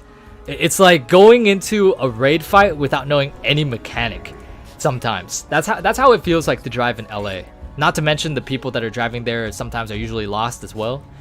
It's just a maze down there. But at least with LA, you have the option of driving, whereas New York, you kind of have to take the subway because of how congested the streets are. So I guess I would take LA over New York, but at the same time, I would try to stay away from New York. I mean, LA whenever I can.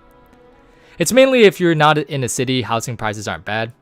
But if you are in a city, then no matter what the prices are, normally pretty high. If you're by a beach too. If you're by a beach, then prices skyrocket. They skyrocket. If anything, Northern Cali might be a bit better because of how rural it is compared to like the suburban life of Southern Cali and the city life of it as well. All right, let's go ahead and go over to Ulduar. The driving is true. I've north of Austin and they drive cray here. Yeah, dude, it's particularly scary when you go to like a university or a college and then you have people that drive a little bit more reckless because of how young they are, and you add that on top of the fact with how filled the streets are, that it gets a little dicey. Are all Volparans furries? I don't know, to be honest. I only know 2 Volparan players, and I know one of them actually is a furry. The other one I don't know if they're a furry or not. I'll ask and I'll get back to you next week. Back had to make some garlic bread. That sounds delicious. That sounds delicious. Oh, another backside of or downside of living in California as well is the San Andreas Fault, right? The San Andreas Fault is, I mean, it's already overdue for actually happening. And when it does happen, it's going to be a very high magnitude earthquake as well. So I think getting out of California might actually be a good idea all around if you're not attached to the state. But that's the problem, is that I'm attached to the state, both in family and because I grew up here. It'd be a different story if I had like a full ride scholarship to a university that wasn't in California and then I fell in love with that state. Or if, what is it called? If I had a good job opportunity, but you know, I'm a YouTuber. I work from home, so I live where I work, and unfortunately, I live in a state where I have feelings for because I grew up here. I probably feel pretty homesick if I moved away from California. I've been to several different states, vacationed or otherwise, and none of which I want to live in long time. Like Nevada, I don't want to live there a long time. It's just all desert. Hawaii, I feel like I would get sick of the island life pretty quick. What is it called? Louisiana, I'm also not. Oh, dude, Louisiana streets are crazy as well. So Louisiana is like they got some old roads that loop around, that are not freshly paved over, or that are just like they've just been worn down. And a lot of they also have some roundabouts as well. And it's just very tricky to navigate through Louisiana if you are foreign to that place. And that's like one of the main things that I noted in my time there. I wouldn't want to live there anyway as well. It's a lot of swamp and marshes. Like the crawfish and the cuisine there is pretty nice, but I don't really want to deal with the swamp life. I really like the temperate weather of California, even though sometimes it can get upwards of 100 degrees Fahrenheit. That used to happen to me when I used to play football in high school. We practiced in over 100-degree weather with turf, which is it's black, so it really attracts the sun, and it's way worse than playing on normal grass because it's so much hotter, because it attracts so much more heat. And that's pretty much the worst that it gets. In terms of like how cold it gets, it really never really gets too cold. I think this year, the coldest that it's ever been was like 45 degrees like a month ago or a month and a half ago, but it's never really too bad. For Louisiana though, it gets really humid, and a lot of the moisture really sticks to your skin, so it feels like you're sweating, and that's like way worse than it being like 100 degrees in my opinion. As long as you have an AC in 100-degree weather, you should be okay. You know, it's only when you go outside or if your AC is not on. But if you don't have an AC unit, or if like you for some reason you just don't turn it on, and it's over 100 degrees, that's when it gets really bad. Especially if you're like on your computer a lot, and you know you're playing games that are heating up your PC, and it starts to heat up your room, and you have carpet in your room as well. Oh man, it starts to become like you're actually in a thermal chamber that's like constantly heating up. Oregon roads are great. I've never been there. I've never been to Oregon. But I heard that it was nice, but also boring because it's just like trees. Kansas is somewhere I'll never go to though. Never. New York, I feel like outside of the city life, it's nothing really too attractive about it. Like being in an oven. Yeah, exactly. Dry hot is fine. Humid hot is bad. Yeah, humid hot is way worse. Like, if it was like 85 degrees humid, I think that's worse than 100 degrees California. Because it's like when you're 100 degrees California, it's like, yeah, it's hot and you might sweat. But like, it can be managed if you get into shade. But if it's like humid constantly, there's like no escaping it unless you go inside. It's just constantly wetting your shirt, wetting your body, and you instantly want to get in the shower. It's really bad. I feel like the time that I spent in Louisiana though, because of I don't know, I felt like there was more of a community there. Maybe because of how big California is that there really isn't that big of a community, because you're constantly seeing different people. But when I was like in New Orleans, there was a pretty strong like community, and that is one aspect that I really liked of it. Like everyone seemed to actually recognize each other, especially the people that patrolled Main Street and they saw each other, and then they just like it would seem like they would see each other like every single day. Not even the people that would work there, but the people that would just like walk there and whatnot and visit there, go to the shops. So that's something that I kind of liked about it. But the weather can be so iffy. It's the weather's so strange there.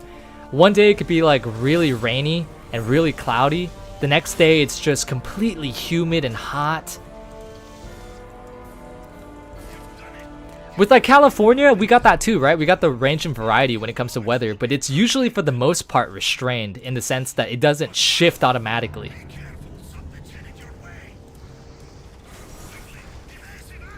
New Orleans is the classic WoW community in Cali's Rito. But where are you from? Where are you from? Bro, here in Houston, it's a humid swamp. Last week it was 13 degrees on Monday. Then the last couple of days, 70 degrees with humidity. Well, hopefully you're not going outside often and you have an AC unit, because that would sound really crappy, especially if you had like an outside job or something. Yo, speaking of which, the UK doesn't really have a lot of people over there. If like most people actually don't have AC units because of how they just don't have AC units because of how the weather is over there. but it was actually getting pretty hot. I think it was last year, and I think it was my buddy Oz and somebody else, I don't remember, maybe Seb. They were dealing with really hot weather, and I can't remember if it was Seb or if it was someone else, but I remember them talking about really hot weather, and they couldn't deal with it because they didn't have AC units. And it was like, a lot of us Americans were like, damn, you guys don't have AC units over there?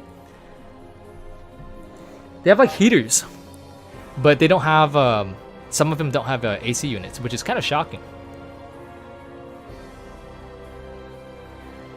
But at the same time, it's kind of understandable if it's constantly cloudy and cold over there.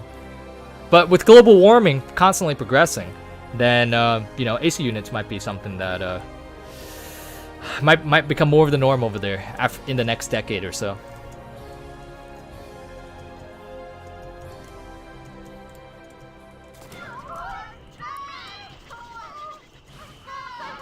Alright, let's see how filled up my bags are. Oh, my bags are actually clean on my rogue. I'm actually surprised at how clean my bags are.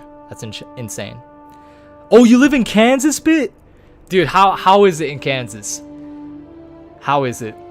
Man, dude, I don't think I would ever live in Kansas, dude.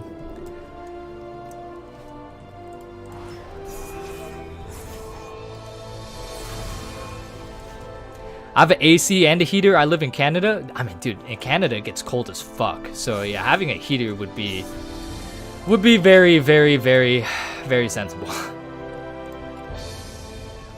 I think if ever there was a country that I would move outside of, aside from the United States, it would probably be Canada. Canada seems like the most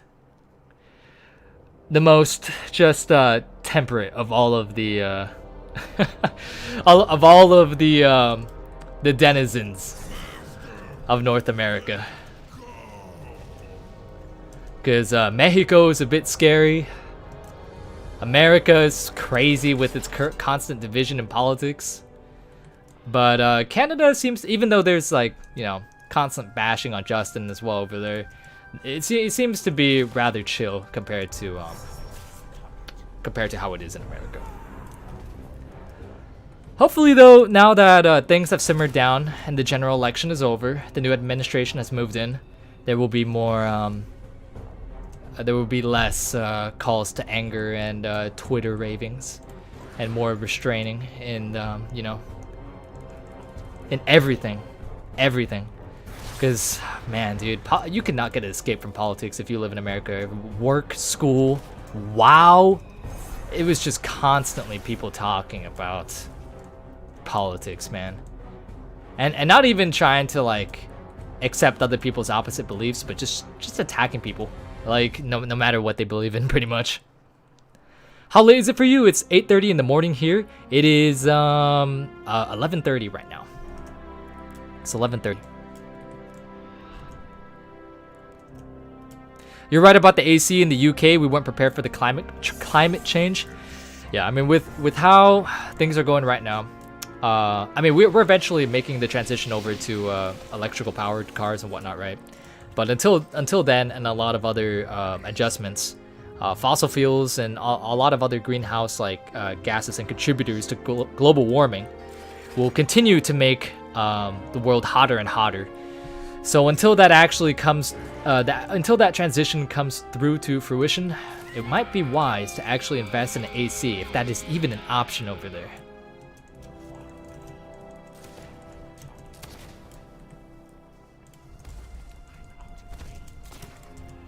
I had to turn off trade chat during the election. It was terrible in Orgrimmar especially. Oh my god, dude. I remember being in the class order hall for Warriors in Legion, and during the 2016 elections with Hillary and Trump, my god, it was terrible. But it was even worse now with the last election with Biden and Trump. My god, it was terrible. It was so bad. It wasn't even funny. Like, when it came to, like, the Trump and Hillary shit, that shit was pretty funny. Like, there were some people saying outlandish crap. That was just, it was just really amusing. But the Biden and Trump stuff, man, it's just become really toxic. And it's just not enjoyable at all.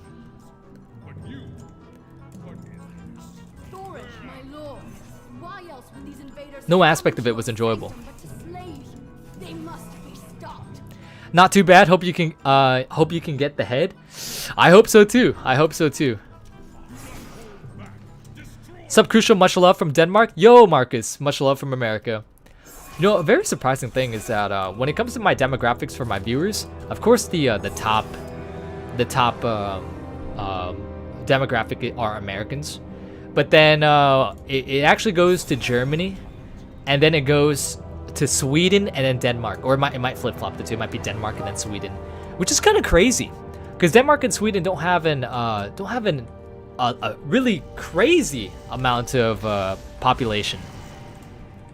It's still smaller than like you know, England and stuff like that. So it kind of shocked me.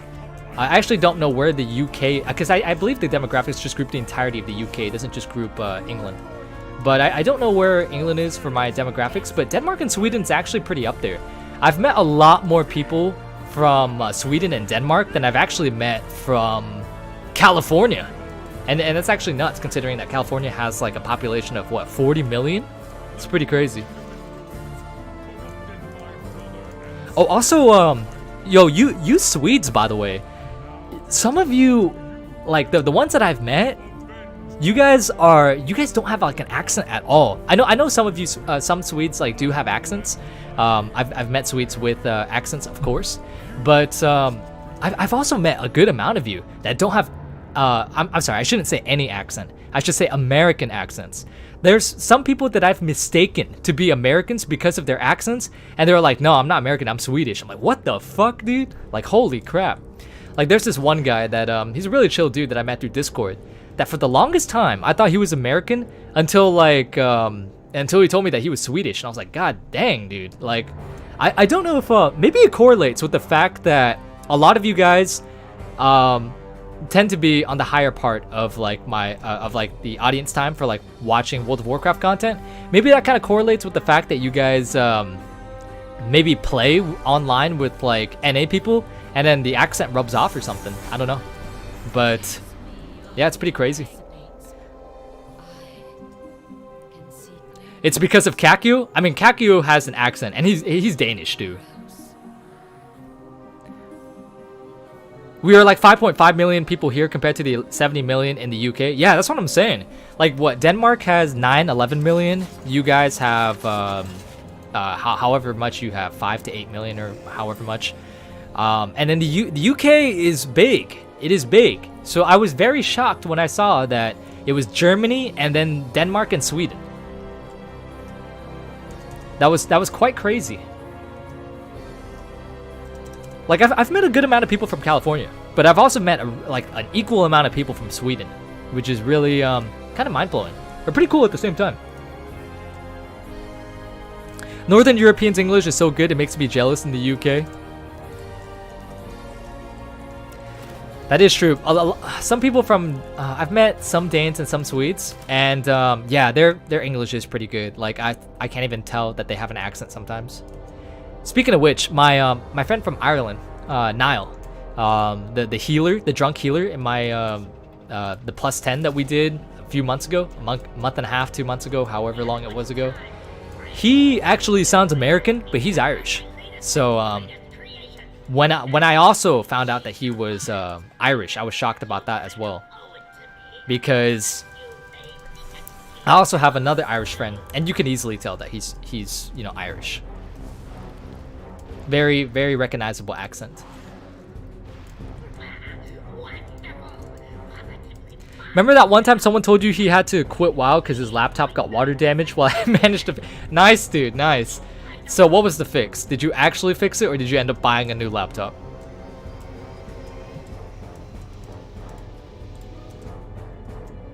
If every cat in the world decided to invade Scotland, each person would have to fight around 110. Scotland would probably lose.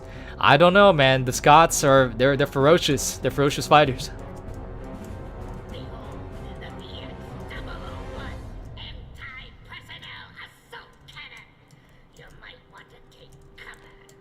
Alrighty. Mimiron. If I kill you quick, can we make a deal that you will drop me your head on Yogg-Saron? Holy shit, Hunter.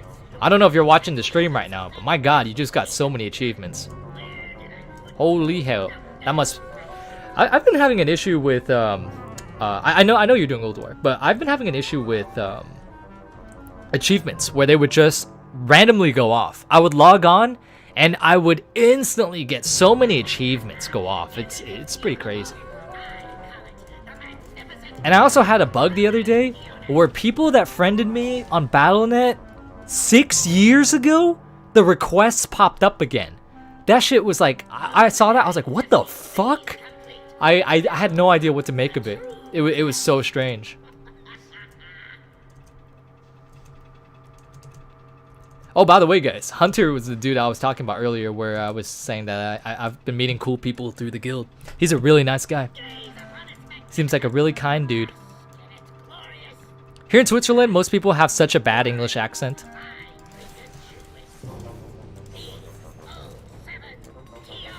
The Scots would flash under their kilts and the cats would die of shock. Yeah, that's something that I don't want to imagine, actually. It would appear that I made a slight miscalculation. I allowed my mind to be corrupted by that fiend. Put it in rice? I suppose. You know, the newer iPhones are like so good that they can withstand being put in water for, I think, 30 minutes to an hour, perhaps even more. I don't think that if you get your iPhone wet nowadays, I don't even think you need to put it in rice. Like, I don't think there's any need. It can literally survive underwater for a prolonged amount of time. So if you just drop it in the toilet or something, granted that there's no shit in there, then yeah, you should be good to just rinse it off, or maybe not rinse it off, but like wipe it down. Shattered walkway.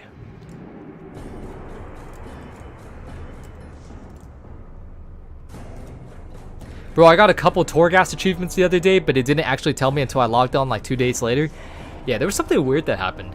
I got, what did I get?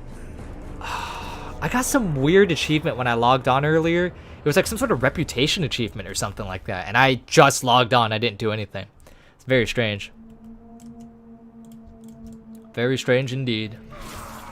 Alright. Time to see if this is the run. This is the run. So if your iPhone touched shit, you throw it away? No. No, I would not. My iPhone is too expensive for me to throw away.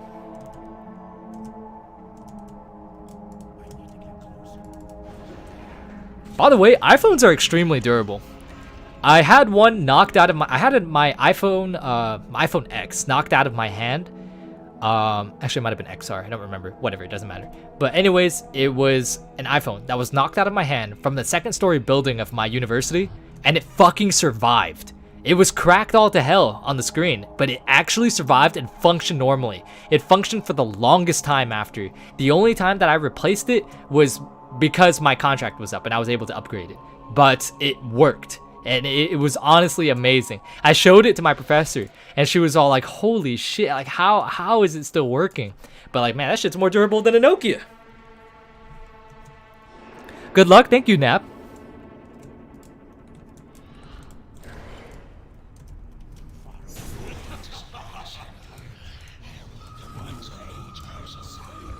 Man, I'm telling you, your first time I watched your stream, you're getting the mount 1000%.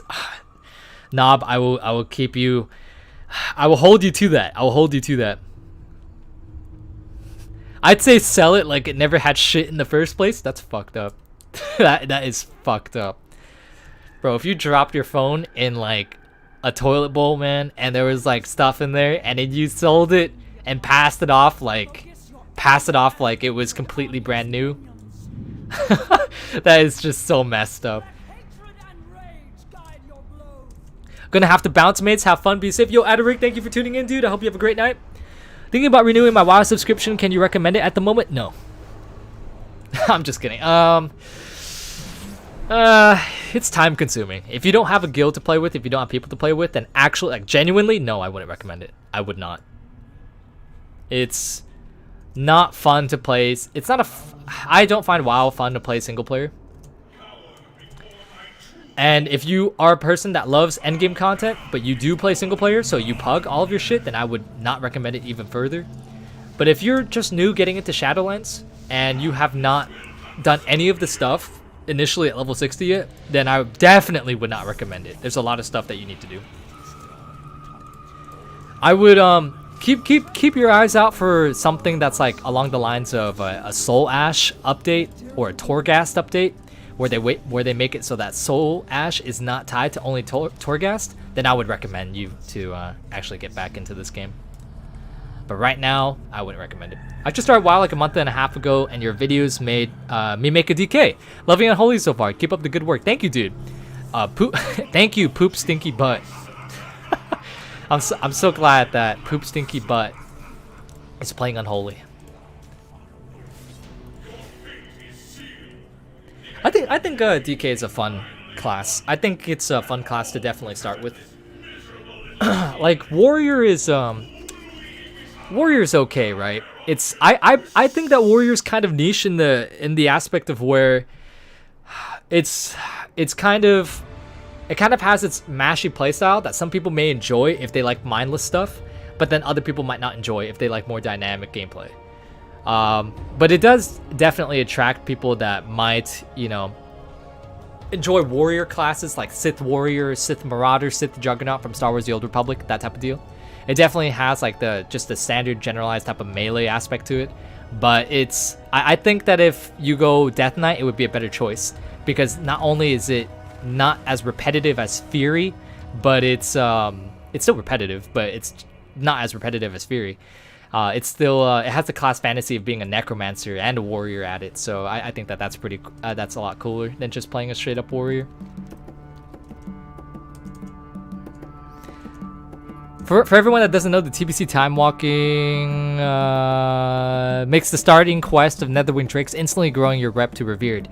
I already have the Netherwings, so I don't have to do that. All right, what raid do we want to run next? Oh, actually, I need to go to the slave pens. I need to get my weapon. Let me see if it drops off a normal, just make sure. Speaking of the slave pens in TBC, one second real quick.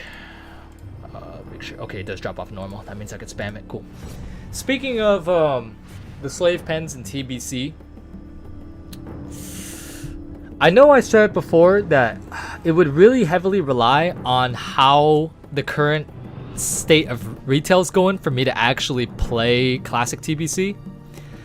But now, after like a few weeks have passed and I've thought about it a bit more, if we have by that time full cleared heroic, hopefully TBC doesn't come out at a time where retail also puts out a patch of content. But if the content doesn't sync up, then I will most likely guaranteed play TBC.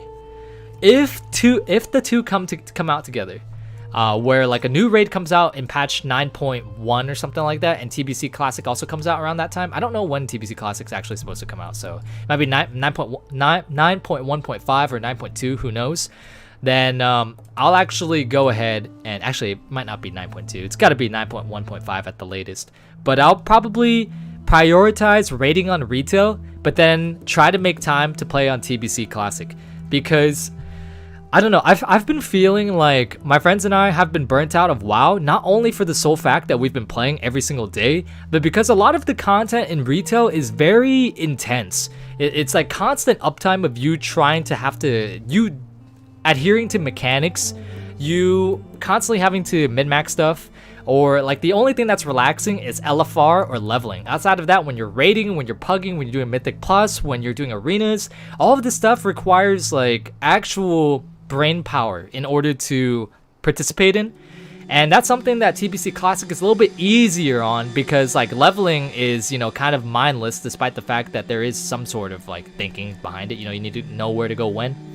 And then, but the dungeons are like going to be a lot easier than pushing like, you know, Mythic 17s, 18s and stuff like that.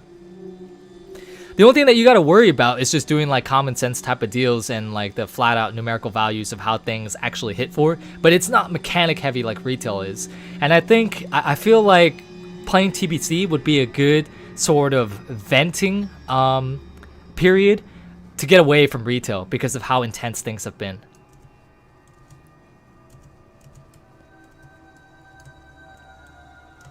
I still haven't capped the Shadowlands because I still haven't capped the Shadowlands since they dropped Nax at the same time. Yeah, I'm having more fun with my Casa Guild since my retail ones. Yeah, it really sucks that they did that. It really, really sucks that they timed Classic, or they timed Naxxramas and Shadowlands to come out basically at the same time. That is really, really rough. Actually, I know somebody who raids in both. He raids Mythic Shadowlands, and he raids in Classic Naxxramas. I'm like, my god, bro, that's like, how do you do that? And on top of that, he's also doing Mythic Pluses every single week as well, keeping up with that. So like, man, dude, the dude is definitely a grinder. But he also got laid off at the same time though, so he's not currently employed. So he has a lot of time to play both. Most intense sweat is being on your low-geared alt and solo Torghast with shitty anima power, 0 deaths left after 1 hour, and you met the boss on layer 8. I will say what's pretty tough with that skicker as well is when I was like level 205 or something like that. Let me make sure that Slave Pens is this one, right? Yeah, it is. When I was like I level 205, I would skip past all of the trash in Torghast and have little to no anima powers except for the ones yielded from like the last floor bosses, as well as the ones that you can purchase with the little phantasma that I would have skipping through everything. And it would actually get pretty hectic. It was actually pretty darn scary with the last boss. I remember there were certain times where I would have to use sharpening stones, a pot, food, and and maybe sometimes even a flask because of like how like difficult it was. And this was after the nerf. So yeah, anima powers are huge. They are definitely huge. They're definitely a lot easier now compared to Torghast is definitely a lot easier now compared to how it was previously. But it can still be kind of chaotic if you end up getting 0 anima powers. Just vanish so that guy doesn't fucking pull everything. Shakadin in TBC was legendary in PvP. Massive heals and bursts that could take someone from 50% to 0 in global. I have the fondest memories. Man, you should play retail. Just make a druid and roll with like a paladin. Have the paladin cast like bop on the druid and have the druid convoke, and you'll be globaling someone as well. Maybe not globaling them, but killing them in like 1.5. 1.5. Lightless Force, do not hit any of these poor NPCs. What are you farming? I'm going for the last weapon off of Quag, Phosphorescent Blade. This is what it looks like. I'm trying to make a black transmog, and I think that sort of illusion and luminescence really goes well with like a sort of like black ninja transmog or something like that. Maybe not ninja, just black. When you hit mobs, what is the wave? The wave is the Lightless Force enchant, which is really good for Mythic Plus. I have this guy pretty much geared towards Mythic Plus, so I just put Lightless Force on both the weapons. I didn't put Celestial Guidance and the raid ones. I just did Lightless Force for the overall AoE damage on trash pulls.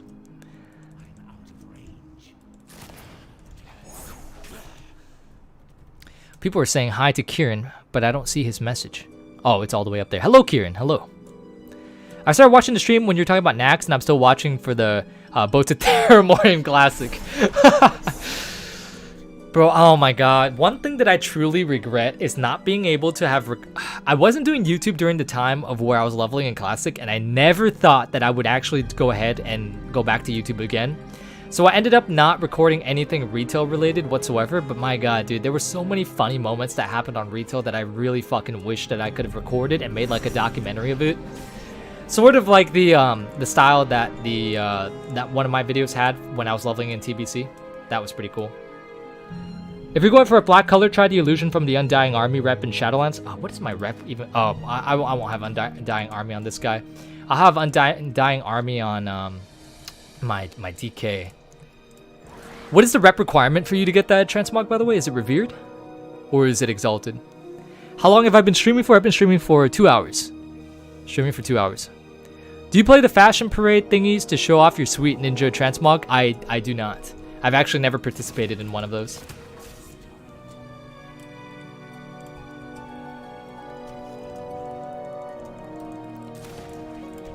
I've never participated in one of those.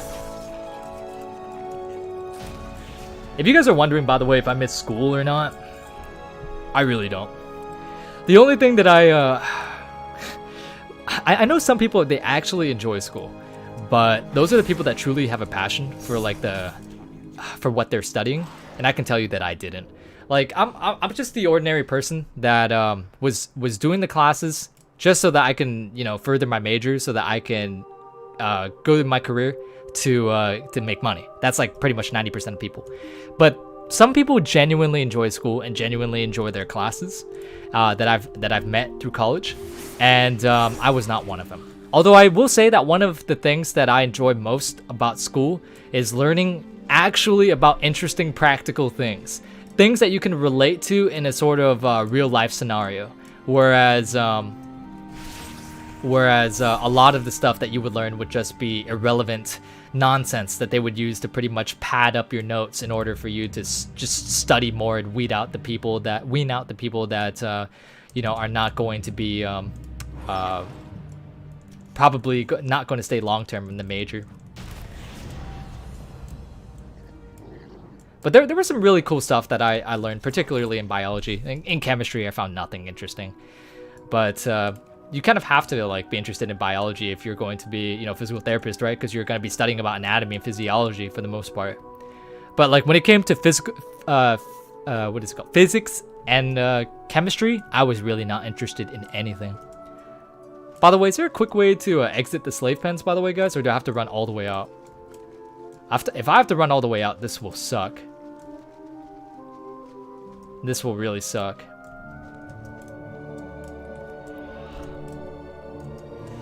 The thing is that with chemistry and physics, I found chemistry to be the worst of the two. Chemistry was just, do you have Keystone Master? I do. Chemistry seems to be, I don't know. It's just very, how do I put this?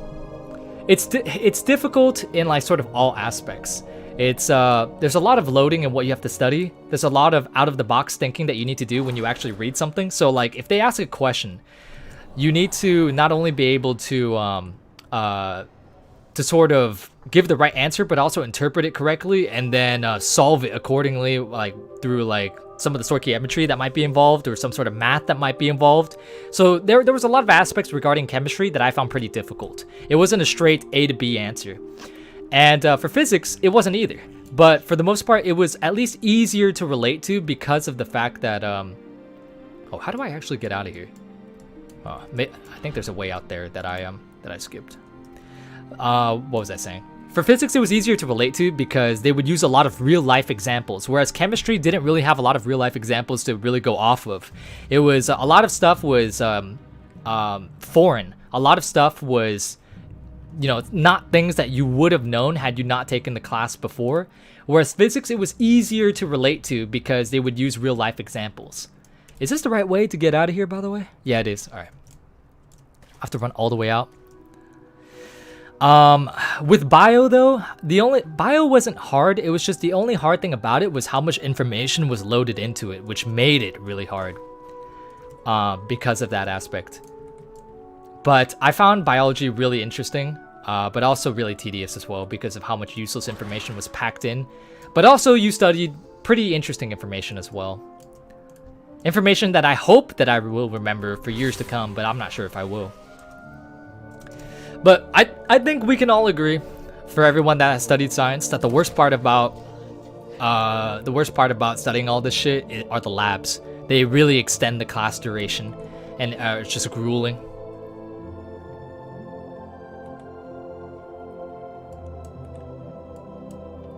Hate chemistry, but physics is okay. Chem was terrible. It was really bad. I could not stand chemistry, dude. I really hated it.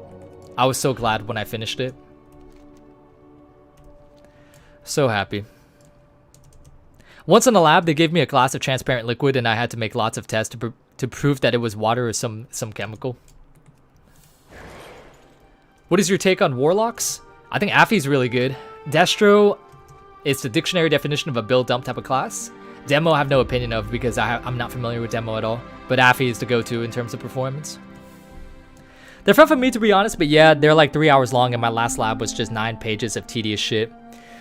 I really hate labs because of how much work that you have to do outside of the lecture. Like, the labs were actually more time consuming than the lectures for the most part. Oh, it's on heroic. I need to put it on normal. The labs were pretty much more time consuming than the lectures actually were. Like, actually just straight up the amount of hours that you were in there, and also the amount of time that you had to devote towards doing like the notes and all of the problem solving after as well. And it took away from like studying from the exam as well, so it just doubled as super hellish. It's really fucking annoying. I am full. I need to clean out my bags.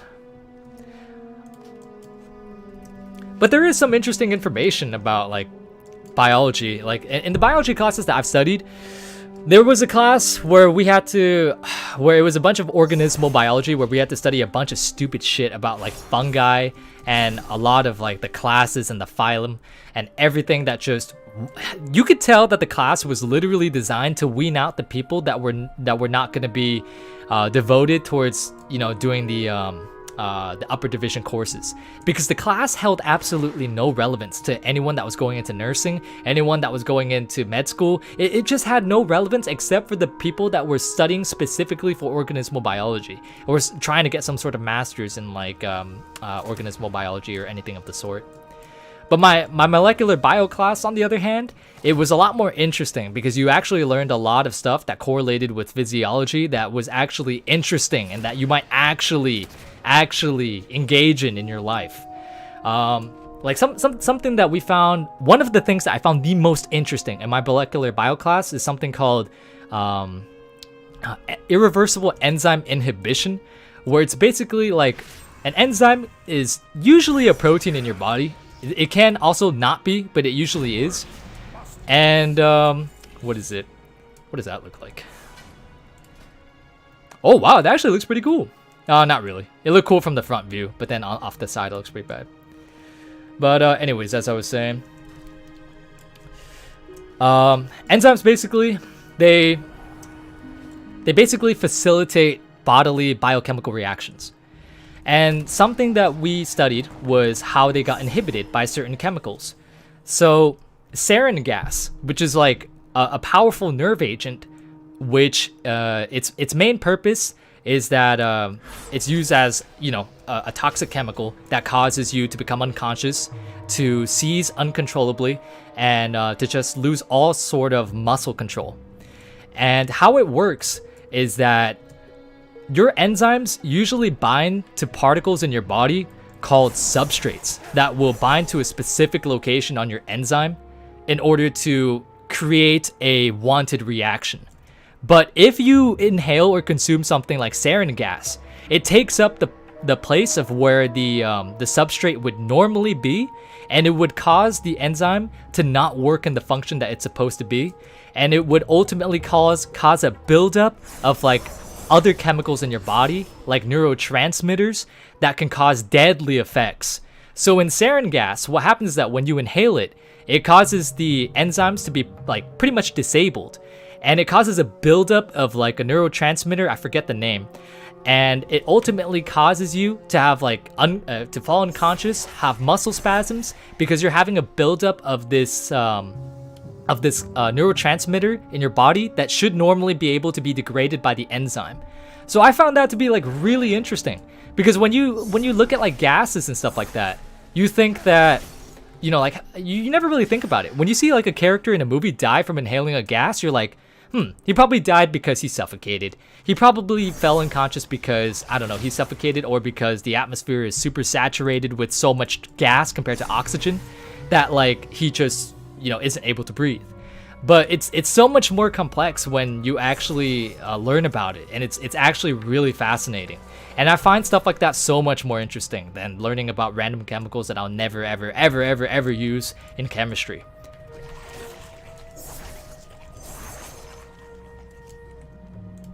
Just a little rant to go completely off topic with WoW right there, but I found that to be really interesting. Somebody said to like swim across the lobster or something. Did you mean after this guy? Or did you mean make my way to the second boss and swim there like I did last time? Have a great stream, buddy. I got school tomorrow. It was fun playing with you today. Yo, Hunter, thank you so much for tuning in, dude. I hope that we talk together in voice call again someday. There's a small movement at one junior high school here in Iceland by students wanting, borderline demanding, to learn how to properly understand your pay slip and taxes, buying apartments, etc. I really do believe that they really should teach a class like that, at least as an elective in high school. In high school, they have you taking a lot of like random electives, and I don't know. I just feel like I remember one of my electives was accounting, and it was just so fucking useless, dude. I only took it so that because it was an online class, and so that I could leave early, pretty much, and I would be so much better if there was what's it called, an actual elective teaching you about real life things that you will need to learn about as an adult. Okay, I'm actually gonna explore the slave pens. I'm not too familiar with this dungeon. I don't think there's a way out there, but somebody said swim across where the lava. Okay, so they mean right here, the way I went last time. All right. Our chemistry teacher in high school wasn't happy unless he was making something explode. Oh, okay. To be honest, I would rather have a pyromaniac as a professor than somebody who was really just really just a stick in the ass type of professor that really stuck by the syllabus and just made the class a living hell. But at the same time, then you wouldn't learn what was necessary to progress on to the next upper division course, and you'd be fucked.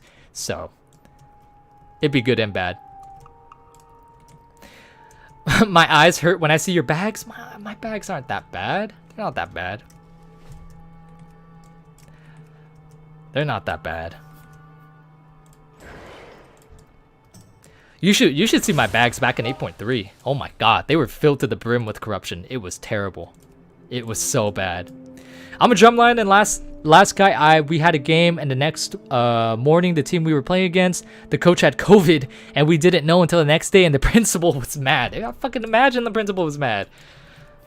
Fucking imagine. Bubblegum, $5. Thank you so much for the donation and for supporting the channel. What add-ons do you use? I'm new to WoW. Oh shit, I hope that my widgets are still working because OBS like had a weird spasm today, and I might not actually be getting notifications, but hopefully Yaxaron does sound soon, but he's not making any noises. Okay. What add-ons do you use? I'm new to WoW. If you join my Discord, I have a complete tab just stating my add-ons. But the unit frames are called Z-Pearl, P-E-R-L, and the action bars are called Bartender. That's pretty much the main gist of what I use. The other ones are just not really anything that you should worry about if you're getting into WoW. But for looks, those are the two that you really want. Just the bartender, or the bars, Bartender, and the unit frame, Z-Pearl. Well, my great-granddad got mustard gas in Europe. Oh, that's another thing that I wanted to talk about too, mustard gas. They all peed on their handkerchiefs and breathed through them. If you couldn't piss yourself, you had to get a mate to piss on your handkerchief.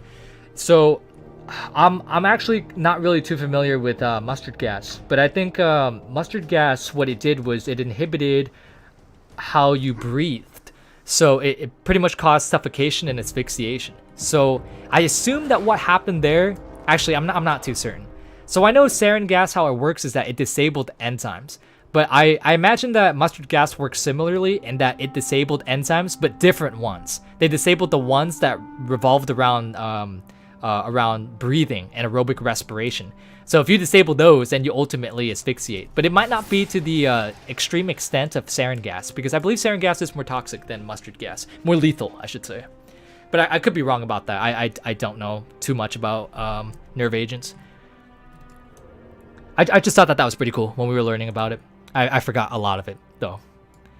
But if it's anything the way similar to how sarin gas works, then it'll probably, what it will do is when you inhale it, the particles will interfere with how the substrates will react with the enzymes, and the mustard gas will instead react with the enzymes and disable them from working, which means that you can't actually get the energy you needed from from aerobic respiration, which means that you'll ultimately suffocate. That's just something broad that I'm trying to make sense of. I could be wrong on that. I haven't read up on anything about that, so I could be entirely wrong. If someone wants to correct me there, you are welcome to. But I'm pretty sure that's what mustard gas does. I'm pretty sure mustard gas does suffocate you. Would you rather choose elemental shaman or warrior? Ellie shaman. I fuck warriors right now, dude. I don't want to play one. But that's a really interesting story, Nap. It's interesting to hear you share that. It's really cool to hear about like the histories of our great-grandfathers, our grandfathers. And I remember one time in elementary school, we had an actual Holocaust survivor. He was taken to one of the concentration camps as a kid, and he told us that he was really making the emphasis that not all Nazis were bad. Because they would be starved, of course. And he was a kid at the time, like a very young kid, 6'5", who knows, maybe even younger. I don't really remember. But he was telling a story about how there was a Nazi officer that saw him starving, and he had a sandwich. And he looked around to see if any of the other officers were there, and then he broke half of the sandwich and just gave it to him. Or maybe he gave the full sandwich, I don't know. But that's not important. What is important is that, it was a really interesting story to hear. And it's so sad too, man. It's like, my God, this is what people had to live with all the way back then. And then here we are just playing WoW, complaining about school, man. It's like, we're truly fortunate. Oh, school's ass either way.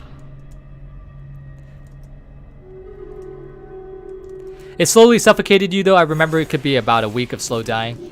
Yeah, so it could be slower in lethality compared to sarin gas. Because I know when it comes to like sarin, you can instantly, upon like a drop, maybe not instantly, but after a short period of time, you would just start losing control of your muscles, of your muscle contraction, you lose consciousness, you start seizing, spasming.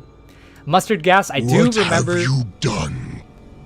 Garrosh just sounded. Hold on. Oh, now it just sounded. Oh, wow. That was very delayed. That is the most delayed I've ever seen it. That's crazy. But I'm pretty sure that mustard gas is one of the more encumbering but less lethal, if I remember right. It's very popularized, but I don't think it's as deadly as a lot of the other ones. Alright, let's see if I get the sword this time. No sword. I'm gonna keep doing this until I get capped. Although with how far I'm running back, I don't think it might be possible that I won't get capped. First time popping into the stream, so hello everyone. Also, I'm curious as to what you're farming in this dungeon, if any. I'm farming the phosphorescent blade, which looks like that.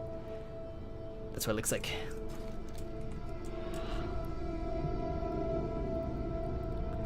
Algebra, geometry, or trig? What do you prefer? I mean, all of them are really easy until you get to trig. There are some aspects of trig that are a little bit more difficult. But I would say algebra, because algebra is very easy. So I would definitely prefer that over any of the other ones. Geometry is pretty easy too. It's annoying. I'm not a fan of geometry. But I would take it over fucking trig, because trig utilizes geometry, so fuck that. I keep forgetting to kill this lobster. I don't think there's anything I need off the lobster though.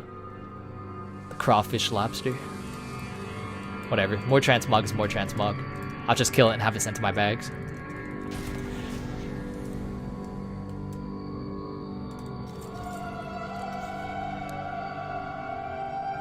Cause permanent alkylation of the guanine nucleotide in DNA strands, which prevent cellular division and generally leads directly to programmed cell death. Wikipedia.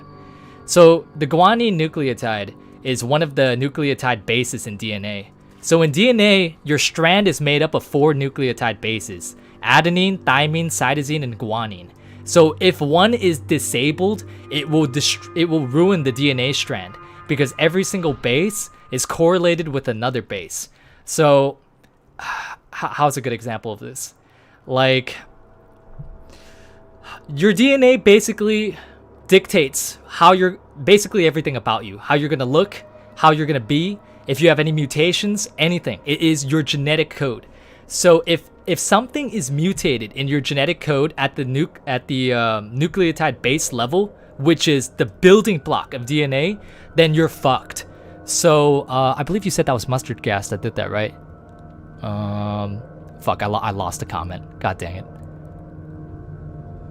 Oh, you just put it in quotes. I'm pretty sure you meant mustard gas though. Yeah. If you did, then that means that mustard gas would cause permanent alkylation of the guanine nucleotide, which prevents cellular division and generally leads to programmed cell death. So then it would ruin the guanine nucleotide base, and it would also ruin the base that would bind to guanine as well. So I'm trying to find a good way to like make this explanation, but I can't really think of any. Just basically in DNA, it's double-stranded. And the strands basically bind together and are correlated. The bases are correlated based on what each base is. So adenine binds with thymine, and guanine, as you stated, binds with guanine I think binds with cytosine. And if guanine is like ruined in any way, then cytosine's also ruined, and then your genetic makeup is fucked. So if your genetic makeup is fucked, or like some sort of like process in cell division therefore is then fucked, then yeah. That's how it affects you at the molecular level. It's pretty crazy. It's very in-depth with how all of this works. I wish I could give a better explanation, but I haven't studied this in over fucking a year and a half, so you guys are gonna have to deal with my piss poor explaining right now. But see, if school was like this, dude, I would love it so much more, dude. I would have a true passion for learning about school, man. It would be so interesting. But instead, you learn about such dumb shit, dude, that you'll never fucking use ever. I mean, you could also argue that you'll never use this, but at least this is somewhat practical in like history, right? You can relate it to history. But like when you study about, I don't know, chemistry and I don't fucking know, like problem solving, stoichiometry and chemistry, like what the fuck is that gonna give me in life? Nothing. It's not gonna help me with anything. The only thing that it's gonna help me with is the next class of chemistry. That's also not gonna be related to anything. Do you have a monk that can get the sword and you can teleport out then back to the dungeon entrance? I do, but he's currently in one of the Shadowlands zones leveling. I mean, that's kind of irrelevant. I could bring him anyway, right? But I'm honestly kind of too lazy to log over. But that's a good point, Jared. I will keep that in mind for next time if I don't get it this time. Thank you, Jared. That's a really helpful suggestion. I actually just did not think about that at all.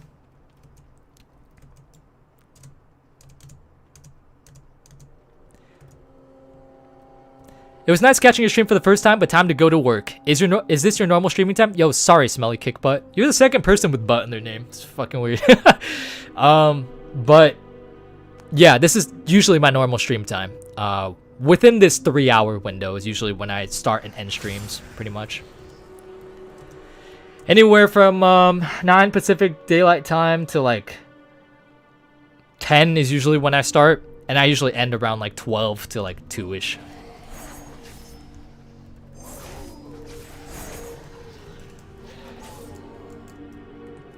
Alrighty. Please give me your weapon. At least I'm doing this on my rogue. That's really fast. If I did this on my DK, that would really suck. That would be awful. Oh, that's another thing too. I'm not afraid to admit. So I don't know a lot about TBC because I was leveling a lot during TBC when it was actually out. So I don't know a lot about classic TBC when it will come out. So it'll be very fun and interesting, but it'll also be very I'll probably waste a lot of time doing a lot of noobish shit because I'm much more familiar with classic than I was with TBC. I played a lot of private servers with classic, but with TBC, my only experience ever with it was back in the day when I was leveling, and it wasn't even on like my own account. So that was a while ago. So Wrath, I have a good knowledge of. Classic, I have a good knowledge of. I might have a better knowledge of Classic than Wrath, but with TBC, I don't know anything. So if you guys do see my videos on TBC, you guys will probably be saying like, man, this guy's a fucking noob, and it is because I will be. I won't know a lot of shit. Being in the East Coast will make it hard to be around, but I'll try. Bye-bye, all. Yo, Smelly Kickbutt, it was great of you to tune into the stream. Thank you so much, dude. And yeah, I realize how unfriendly the stream is with East Coast and how late it is. But that's just the nature of the game. I just stream late. I remember in my chemistry class, my teacher pissed into clean... What? What the fuck?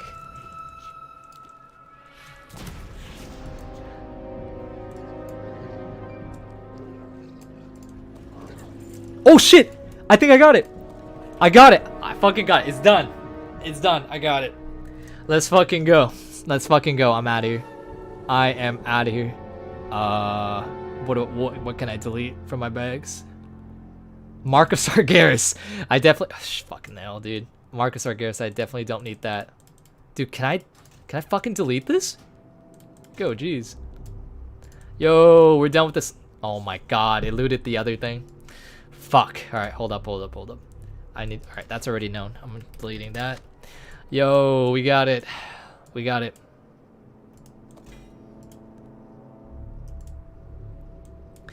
Nice. Now I never have to do this again. I say that, and then I'll find out that there's a piece that I'll want from here in like a different class, so... Or even from, what's it called? One of my other, characters. Just get your attunement quest guide up and be prepared that the hero dungeons will fuck you up in the first weeks after release. You know, the heroic dungeons of Cataclysm, I remember, were a pain in the ass, so I'm curious to see how the heroic dungeons of TBC will be in comparison. Especially since the mechanics are much more simpler during that time than it is in Cata, but the numbers just might be the reason why it's difficult. Hey, you got your lightsaber? I did. I got my lightsaber. Yes, I did get my lightsaber. So nice. Okay, so now what do I do? Do I run Torghast now? I might run Torghast on my Peli. I said I didn't want to do it earlier, but I want to at least get one wing down so I don't have to do this later. So I only have to do one more wing off stream. I know a lot of you guys are like begging me to do Torghast, by the way. Like, I understand that a lot of you guys like watching Torghast. Don't worry, I got you. Don't worry, I got you. Classic Cataclysm? Did I say Classic Cataclysm? Or are you referring to someone else? But a lot of the times when I talk on stream, I am wary that I run my mouth so often. So many thoughts come into my head before I really think about it that I just constantly say whatever on my head. And I just constantly say things that come to my head as soon as they come out that I don't really think about it. To the point of where sometimes I say stuff that doesn't make sense. So if I said Classic Cataclysm, I probably meant Classic TBC, or I meant Retail Cataclysm when I was comparing the heroic dungeons. And hey, Ethan knows how much I fucking ramble on, dude. Like, Ethan has been here every single stream, dude. He knows that usually when I ramble on, sometimes it doesn't make sense because of like how fast I talk. Like with the housing earlier, I probably said shit that didn't make any fucking sense. But hopefully you know by now, Ethan, that I did agree with you on that. Like, yeah, I do think that there's a housing issue with California for sure. But that's I guess that's not what I said, because I do say a lot of random stuff. I'm not the best at wording my sentences when I have to constantly talk. Like when I'm constantly talking and I'm doing stuff on stream, then my sentences start to mash together into like sort of a sloppy sandwich, and I don't really do all too well in sort of gathering my thoughts in a sort of comprehensible way. Because like I said before, I have trouble with multitasking. So when I'm playing this game and doing a rotation or something like that, or just looking at something, and then I'm also talking about something that's like we were talking about off the top of my, like on the current topic, then that's when things start to get a little bit messy. Alright. Oh, Mortargar. Mortargar is really fast. Alright, we'll go ahead and do Skoldus Halls. I think Skoldus is really quick too. I don't remember.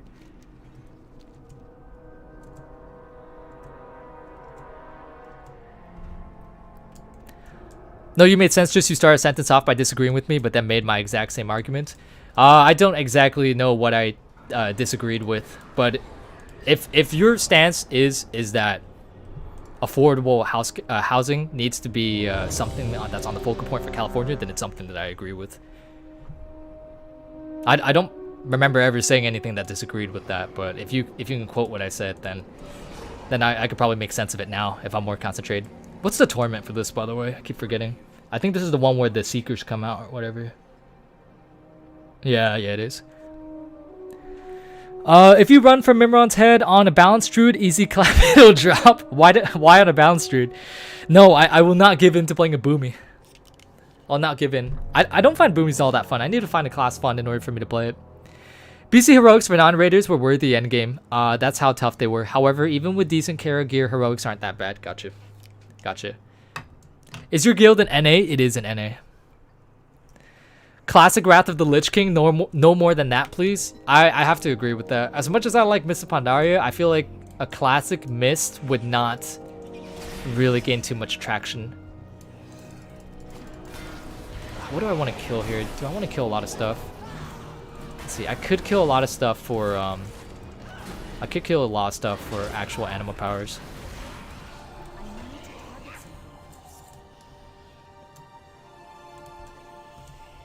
Talking constantly on stream and being entertaining is a really hard skill, and you're really good at it, in my honest opinion. Thank you, Nap. I appreciate that.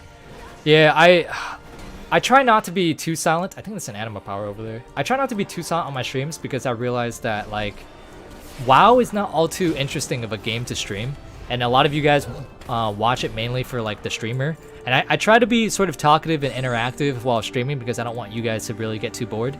But that, oh, this is not, or is it the animal power? I don't know. And I try not to get too stale, and I'm constantly trying to talk about new stuff to sort of, you know, keep you guys from getting too bored from the stream, because it'd be a different story if I was streaming like Rainbow Six Siege or something really interesting. Then I wouldn't be able to talk as much.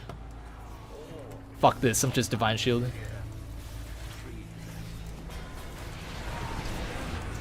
I probably won't need divine shield for doing this, so just use it on the traps. Avenging Wrath, Grand Crusader, Art of War, Infusion of Light, reduced. Okay, I'll definitely bring that one. Die, Malrat. But yeah, I do have to say that one of the reasons why I find streaming really taxing is because of the reason of why I always have to talk, and I do find it kind of difficult, like Nap says. I know for some people it comes easily, but for me, I think it's personally kind of difficult. But I'm glad to see that, you know, you think that I'm doing well with it, because, yeah, I do think that it's not the easiest thing. That's why I prefer making videos. Because, like, it's just me being, like, with my friends when I'm making videos, you know, and then just editing on my own time. But when it comes to streaming, I'm all by myself with, like, 300 people. And it starts to get, I have the sole responsibility. I want to get as many anima powers as I can so the last end boss doesn't take ages.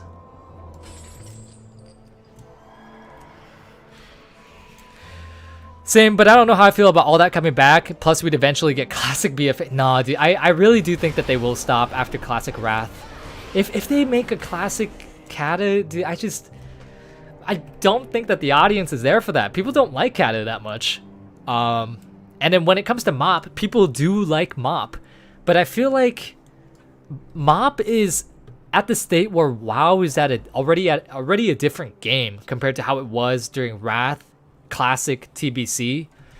Like, of course, when Wrath changed dramatically compared to how it was during, you know, Vanilla and stuff like that. But with the Dungeon Finder and whatnot. But it still is, like, it still holds a lot of nostalgia for people. I just don't know if, like, Mop will have the same feeling.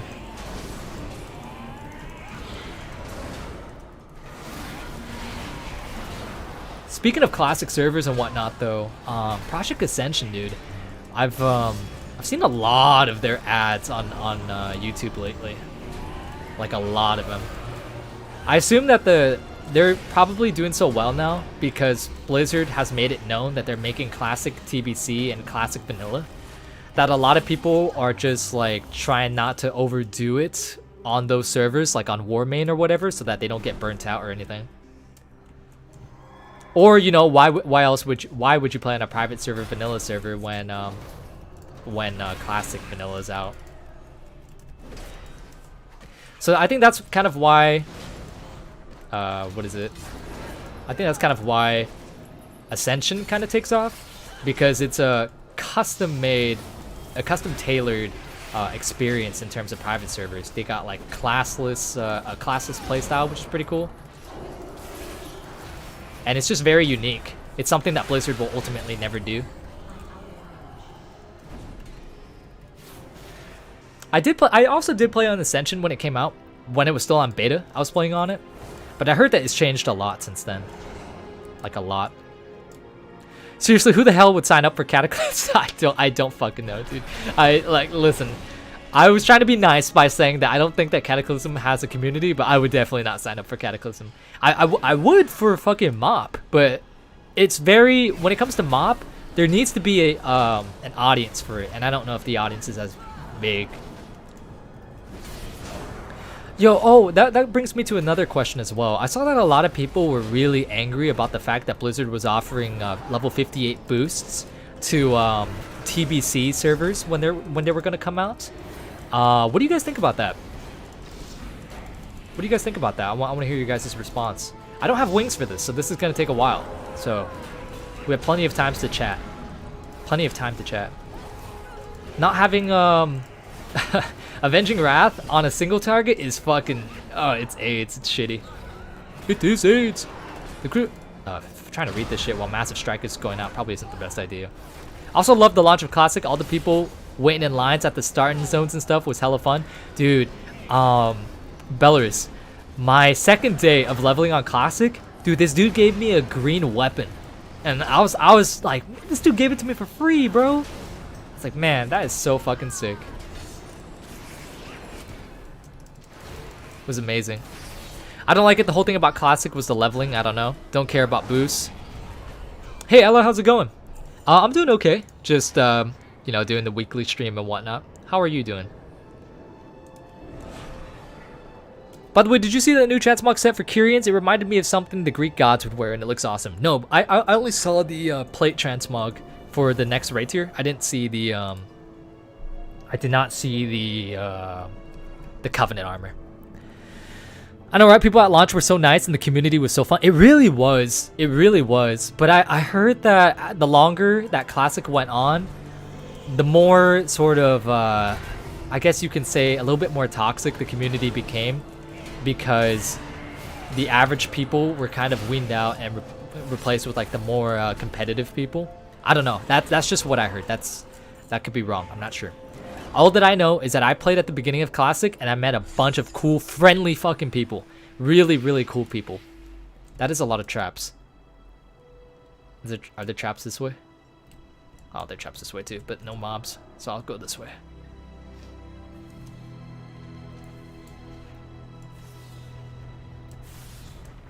At least it's not ones where the floor is entirely filled with spikes. I hate these traps, dude. Such a time waster. And it sucks too, because like some of them actually one shot, so I actually do want to take my time. Oh shit, is that Dun Moreau music playing? Alright, we're gonna pull the whole room. Get my steward out. Come on, everybody come to me. Fucking ranged ads.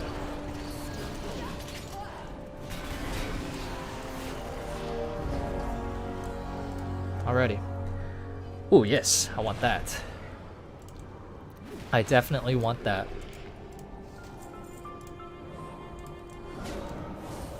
Free these souls.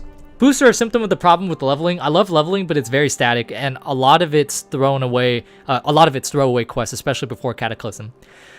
See, Norveld, my I agree with you in the sense that I love sort of like the leveling, but it does get a little repetitive, and especially during Classic where you level from 1 to 60, it's a lot more of a time commitment than compared to if you were to level on retail from max level.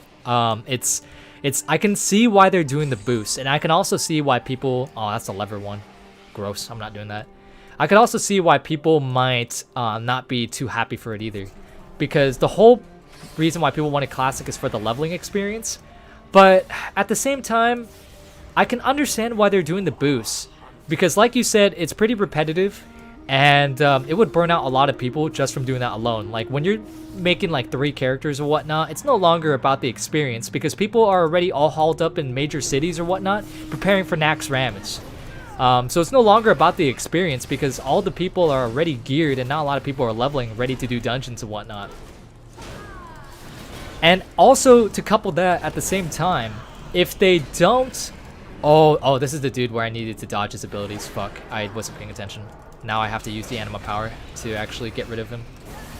But as I was saying, the... God dang it. Fucking concentrate on this shit. I can kind of understand why they're doing the boost, because if they didn't and people wanted to play TBC but they didn't have the time to level from 1 to 60 before leveling to TBC, then I can kind of see how that could lead to a dying community, because it would deter a good amount of people from having to level from 1 to 60 and then from 60 to 70. Granted though, of course, that the amount of XP that you need from 1 to 60 is going to be decreased, but you know, it's still a sizable amount of time that you need to put in. So I can understand both perspectives. That's kind of my perspective, is that like I kind of am sitting in the middle where I understand both sides. Like personally for me, I have a warrior that's max level, ready to go. This boost does not affect me at all. But people that are in love with TBC, but that do not like Classic, will be in deep trouble if you know, you had to level from like level 1 to 70 and they had jobs and shit like that too. That's a lot of time, dude. And that would probably demotivate me from wanting to play on TBC. Like, I understand that people play old WoW because new WoW is so different, but Classic Vanilla and Classic TBC are not what they were before. People are so much better and have so much more knowledge and are way more competitive in mid-maxi compared to like how they were so long ago. People are literally like speed leveling from level 1 to 60, like making boosts and hoarding gold to where the market is fucked, getting so much more gold than they would have had back all those years ago. Killing Kel'Thuzad, clearing Naxxramas, and all these other raids so much quicker and easier now that they have so much more knowledge of how to prepare, and compared to, and also like how much their skills have improved over the years. That it's really, it might be you going back to Classic TBC or Classic WoW, but at the same time, you're not the same people. When enemy dies with a consecration.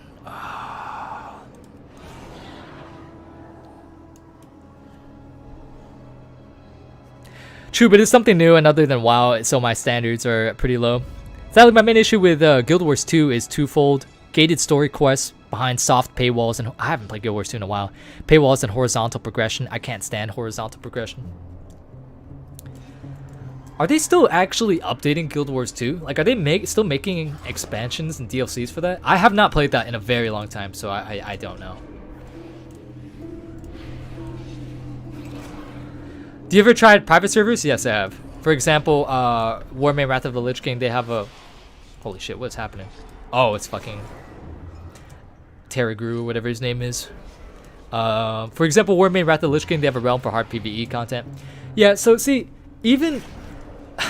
people like will complain about the leveling boosts, but then they'll go ahead and level on Wrath of the Lich King or BC private servers where the XP is turned up by ×2 or ×3.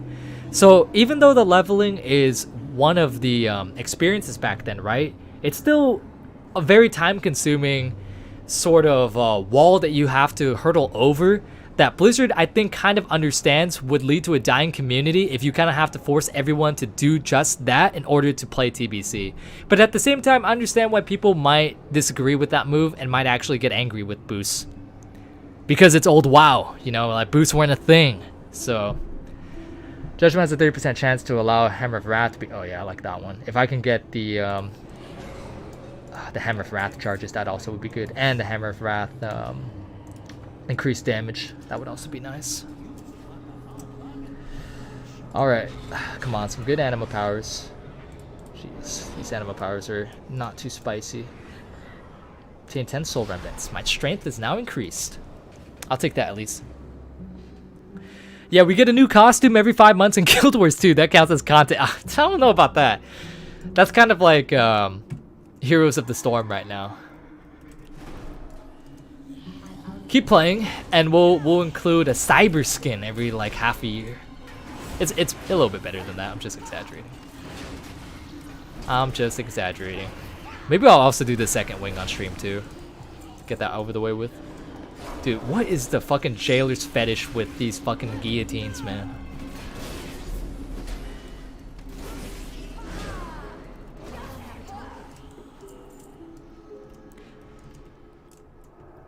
Yeah, it might be the same game, but it's absolutely not the same experience. Yeah, absolutely not. Absolutely not. Unfortunately not, but it's the way the cookie crumbles. Which one is this? Controls 4. Okay. Easy. Wow, unlock that just for great anima powers? What the hell, bro? Dude, how many? I have so many. I don't have a single purple anima power. What, dude? Come on, dude. To go a little off topic off of classic WoW and more onto retail, I think they really need to make retail more fun. It's like they're so driven to make everything as tedious as it can be. Torghast being an example. It used to be so fun. It used to be like a mini game in the beta and stuff like that. And then now it's just so fucking tedious. It's like no fun at all. Almost no one enjoys it. And I feel like Blizzard really needs to wake up and make this MMO more fun driven than actual like tedious driven, I guess you could say. I mean, granted it's an MMO and grind's going to be a thing, and I'll never complain about grind, but make grinds that make sense. You know, like Torghast doesn't need to be a thing. It really doesn't. Soul Ash could be tied to any other what's it called? Event in WoW. BGs, arenas, all that mumbo jumbo. You feel me?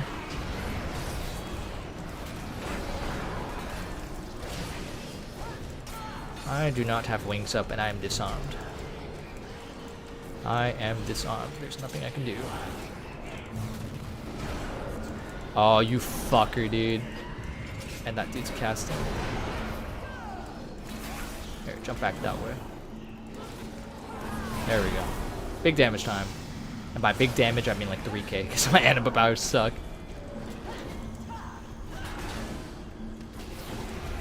Yay. Oh, the first time you cast Judgment. Oh yeah, I guess that's a decent one.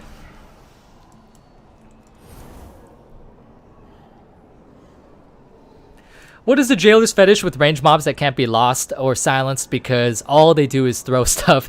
Torghast could have been our Nephilim Diablo portals, but no, we got this.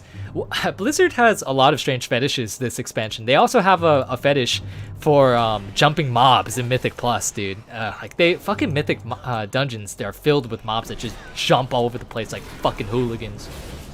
Animals. Hots over Smite over LoL. To be honest, Ethan, I hate League. I hate it. I've never played Smite. So yeah, I agree with you. But I just wish that they kept up with it. I feel like these publishers, man, Activision and EA, it's a shame that they always kill games that are on the rise of doing well. Like they don't initially do well, or like it seems like they're gonna do well but too slowly, and then they just decide to shoot it in the head, like Heroes of the Storm. Heroes of the Storm was doing good at the tournament level.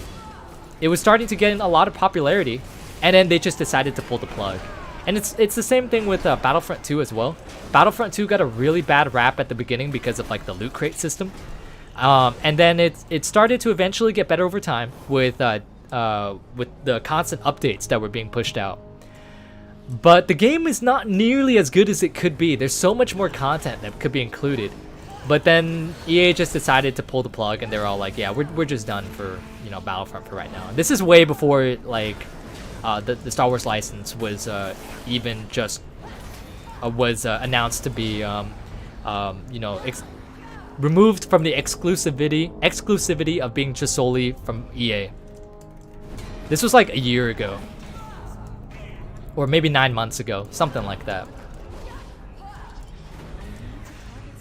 But even though, I think that even though the Star Wars license is not exclusive to EA anymore, I believe that they still own the rights to Battlefront because DICE is a subsidiary of EA. So I'm not exactly sure how that works. But I do worry for that because Battlefront is honestly, I love Battlefront, dude. The Battlefront games are amazing, except for the one that they released a few years ago. Not Battlefront 1, the newer one, in 2015 or something like that. I wasn't a huge fan of that one. But I am a huge fan of the one that came out 3 years ago. And of course the OG ones. So I really do like Battlefront. But if it's still locked only to EA, to EA's license, then I'll be so sad. My freedom is not off cooldown. Speaking of killing games, they finally pulled the plug on Anthem. Yeah, I heard about that. My friend made a joke about that. But I mean, with Anthem though, was that really going anywhere? I don't know. The thing, going back to Battlefront, the thing is though that I really find fascinating about Battlefront is that there's really, after you play it for a few, like maybe 10, 15 hours, you get like the star cards that you need in order to finish the progression system of that game. So really the only thing left that there is to be had about like playing the game is to actually get the cosmetics, buy the skins. And the cosmetics suck in Battlefront. They're really bad. But there's still so many people playing it. So it really just shows you that a lot of the people that play it actually just play it because it's fun. I mean, like, these are people that have been playing since the beginning. They don't need any progression from the star cards or anything like that. And they already have all the cosmetics because there's definitely not a lot of cosmetics. So, yeah, the game is really fun, but it could be so much better. There's so many characters that they have not included that they could, like Mace Windu, Ahsoka Tano, Padme, Ventress, Savage Opress. There's so many cool characters that they could have added, but they just decided, nah, we're done. Instead, they decided to add like BB-8 and BB-9, which is like the most cancerous hero of all time. Did you saw a video from Captain Grimm where Volpera jump on Jailer's face? I bet he didn't have a problem with that. Like everywhere there are mobs that are jumping on you, he probably have a thing for that. Probably. There seems to be quite a fetish for for leaping this expansion. Okay, where am I supposed to go? Okay, wow, this is a long one.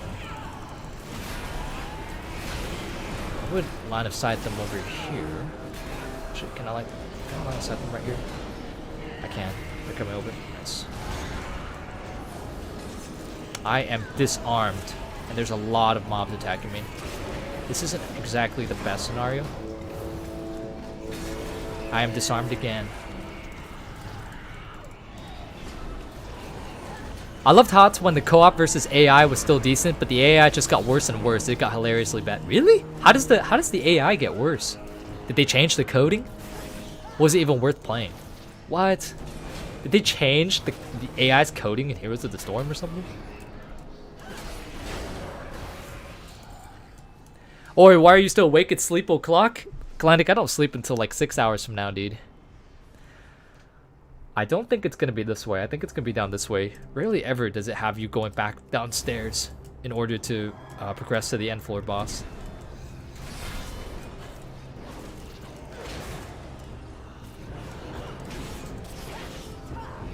Come on. This way. Thank you. Pull shit while my wings are still up. Taunt that guy over there. Ow, that blinded my eyes. I'm sorry for that, guys. This expansion has a lot of blinding effects. Granted, Wings had this effect before, but shit like Dealer is so blinding. Alrighty, if this is not the way, I'll be really sad. I have no idea how the AI got worse. The only thing that's scary is the Ana ult. Today I will try to play Outlaw Rogue like we talked about on Discord yesterday. Yeah, Outlaw Rogue I find pretty fun. It's It's very satisfying to hear the auto attack noises. Oh, there it is. Yeah, so it is this way. Very satisfying to hear the auto attack noises, and I find the spec really fun overall. Unlike Sub, where you kind of have to play around Shadowlands, Outlaw just does a lot of damage, period, and it has a lot of CDR. So you have Killing Spree if you go that, Adrenaline Rush, and your other cooldowns up really fast, Vanish and whatnot. It's also really fun if you play Mark of the Master Assassin and get the crit buff outside of Stealth, when you leave Stealth, and use Killing Spree. That shit's really fun. Although Killing Spree is kind of ass clenchy. You don't know when you're going to be able to use it and not die or not, so use it smartly. Use it in a smart manner. Greetings from Switzerland, love your videos. Yo, thank you, Sportback. Greetings from America. They kept tinkering with the AI, but it wasn't kept up with the balance patches and Hero reworks well, and it just seemed to get genuinely stupid. Why would they keep tinkering with the AI, but it wasn't kept up with the balance patches and Hero reworks well? Huh. Why would they keep... I mean, I guess they would tinker with the AI of the characters to get reworked to suit the changes in the playstyle, possibly, but I don't know. But clearly, if it's not getting better, then it hasn't worked, whatever they were trying to do. All right, end floor boss or last boss right now, and then the final boss after this. Fuck you, bitch. Slowing me and shit.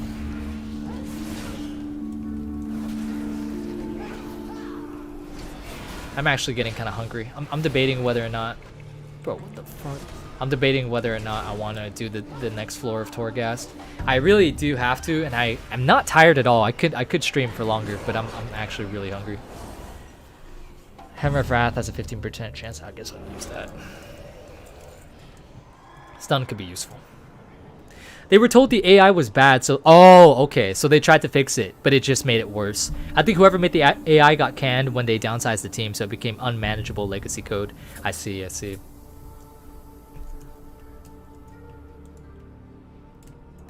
Is the reason why they complained about AI, though, primarily from the people that were forced to play with AI that was gained from people disconnecting and leaving the matches? Or is it just straight up people that like played versus AI? Because I don't know a lot of people that play AI solely modes or matches in Heroes of the Storm. But I can definitely imagine when a player leaves an online match, how it could get really frustrating if the AI is just stupid as fuck.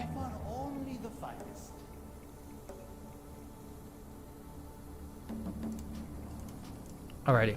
I'm gonna wait for Judgment to come off cooldown. Or not Judgment, Avenging Wrath to come off cooldown. And then I'll go ahead and pull this guy. Warden Scoldus. Bro, you will get head one day. I believe in you. Thank you, Brian. Thank you. Thank you.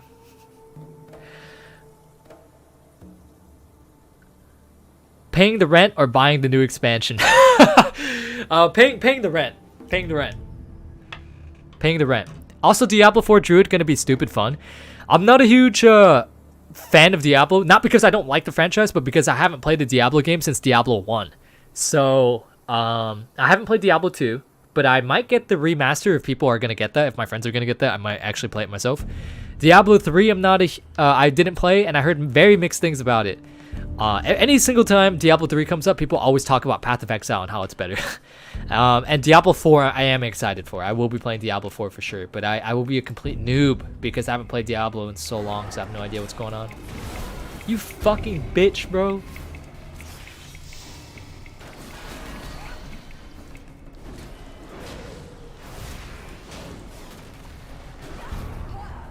I don't remember what this guy does. I think he just charges and puts down traps.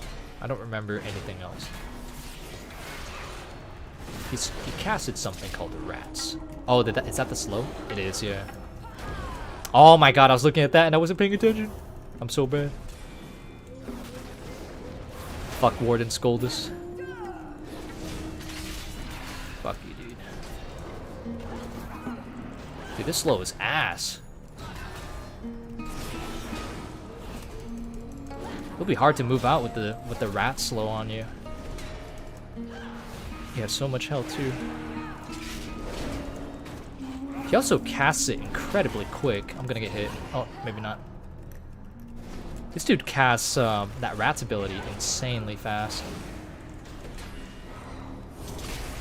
Fuck. I accidentally kicked the wrong thing. It's starting to do a lot of damage.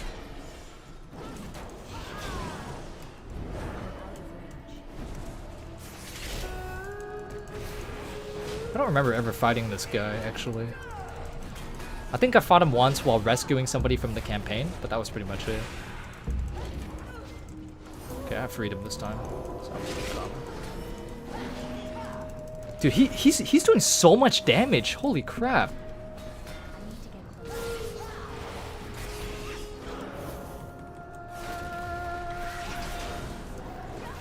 I'm gonna be honest, I don't think I've interrupted a single rats.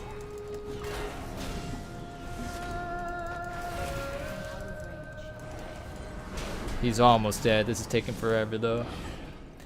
I need to get Seraphim and wings. Come on. Give me Seraphim and wings. There we go. There we go. Damage time. God, dude. He actually casts that so fucking fast. Faster than a fucking Warlock with 90% haste, full stack expedience in fucking BFA. Fuck Warden Scoldus. All my homies hate Warden Scoldus. And this is like the first time that I actually ever remember fighting this guy. I remember vaguely fighting him, I think, when I was rescuing like Bane or something like that. Somebody, I don't remember. Not Thrall. I don't remember.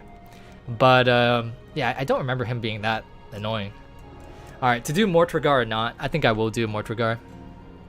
Yeah, the AI complaints were mainly for disconnects and AFKs, and they made it worse. The AI wouldn't, the AI would int? What? Or AFK in base? How the fuck does that happen? I have no idea how they made it. So how do they make it? How do they code it to where the AI would fucking int and AFK at bases? Okay, so inting at least is a little bit more understandable so long as it's not into towers. But AFKing at bases? How the fuck is that? What? Did you see the new R6 operator? I actually didn't, Ethan. The last one that I saw was the laser chick, but with the metal arm. But I haven't seen the new one. He controls like some sort of like explosive drone, right? I think that was the main jazz. All right, yeah. I think this is what's gonna happen. I feel pretty good tonight, so like stamina wise. So I'm gonna do Mortregar, and then we'll go ahead and call it a night. I'm playing Path of Exile right now. Play World of Warcraft, you fool. I like Diablo 3. It was air played as Barbarian. I like that Diablo for the aesthetic more than the gameplay, to be honest. I can understand that. I really like the aesthetic. Once I hit level cap, I just stopped playing for 2 years. I like the aesthetic and story. Gameplay is ALR, but it's fun nonetheless. Hey Justin, what's up? Yo, what's up, Jack? How's it going? Twas Bane. It was Bane. Ah, okay. Yeah, it's been a while, man. I don't remember who the fuck I rescued from where. I'll go ahead and get Divine Shield cooldown reduction. Yep, he gets 4 additional drones, but they have C4. Oh, they have C4? Bro, that's so fucking fun. Oh my god. I'm gonna have so much fun with that guy. And I know the drones will probably be easy to shoot down, right? But like, I'm gonna use it on my teammates, too. Bro, C4? Oh my goodness, that's so fucking funny. Holy shit, that's gonna be so fun. I love you, Crucial. I'm drunk as fuck, fam. Yo, what the fuck is up with the there's some sort of like fetish in chat tonight with anus and butts. There's like been a lot of people named butts, named anus, and all that shit tonight. So been at least like 3 or 4. I love you too, though. Big heinous anus. ALR equals all right. Oh, gotcha. All right. They basically go into an unkillable, controllable phase for 3. What? Where it sticks to wherever it hits and then oh, I see. So it avoids instant detonation. Gotcha.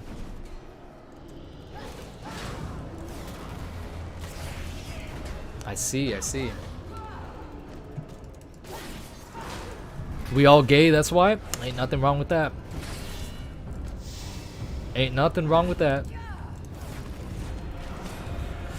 But I'll be honest, I kind of actually don't want to raid this weekend.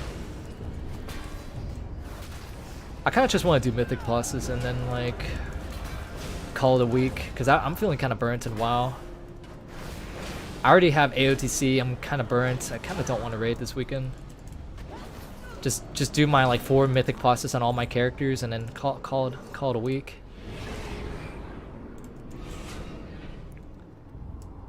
Oh my god, they can attach to the ceiling? What? Bro, that's crazy. That's crazy. My name got banned on Twitch after a fucking decade. Can you believe that shit? It's not even a bad name. It's like not even that bad, bro. Like it's not even bad. That's fucking stupid. That's really dumb. I tried to appeal like you were cool with this for literally 1% of a millennia, and now you banned me randomly, what the fuck, and they never responded, fuckers. Yeah, I mean, dude, if there's no fucking incentive for them to respond, other than just for your sole benefit, they usually won't. Twitch is kind of aids with customer support and just making, they just make fucking dumbass decisions, dude. If y'all couldn't tell and y'all haven't kept up with anything Twitch related in like the past year with them banning the word like simp and stuff, so fucking dumb, dude. They banned the word simp and stuff, dude, but they have chicks that are giving like nip slips on the front page. Like, what the fuck? The fuck is your website, dude? I wish that Google and YouTube spent more time in trying to perfect the streaming platform on YouTube, because oh my god, dude, it could actually contend with Twitch. It could. But they just need to make it more, I don't know, UI friendly and whatnot, easier for people to discover streams. Oh my god, that's the stalker that vanishes. Fuck. What have you done? Hey yo, we got another dono. Let me go ahead and check it up. Thick Grandmas donated $10. I love the YouTube content. Keep it up, dog. Thank you so much, Thick Grandmas. I appreciate that. I'll stop over for some cookies later on. I have a fun fact. I have a person in my guild called Granny Gumjob. It's like the best name ever. It's great. It's really great. It's really great. Yeah, dude, big heinous. I remember going back to Miss Pandaria. There was this dude with in a similar predicament with you. He had a name like for the longest of times, but it was like kind of a borderline racist name. So when Blizzard actually got rid of him, it kind of made sense. But that's the difference. Your name is harmless. His name was like, like, oh my god, bro, you fucking shitting me? Dude has this name. Dude, you'd be surprised with some of the names that you can get past. Some of the names that you can get past, what is it called? Character creation. It's so fucking dumb, bro, because I try to come up with dumb names. I came up with the name Chimp King, and they were all like, nah, bro, that shit's like, that shit's not allowed. It's gotta be like racist or something, right? It's like, fucking chimp, bro. Chimps are funny. But like, you can have, I found like the most fucked up names from like people in LFR, dude. I don't show them in my videos because I don't want to start anything. But I debated on showing them, because you know, if Blizzard let it get past their fucking name character creation, then like, bro, it's really my fault if I include it in the video.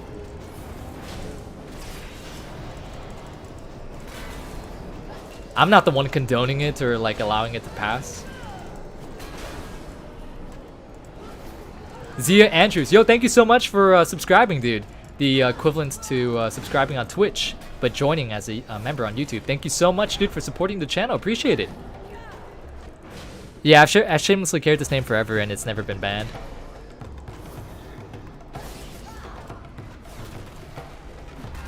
Yo, speaking of Blizzard and them removing and limiting shit, is the silencing system still in the game? Or is that like long gone?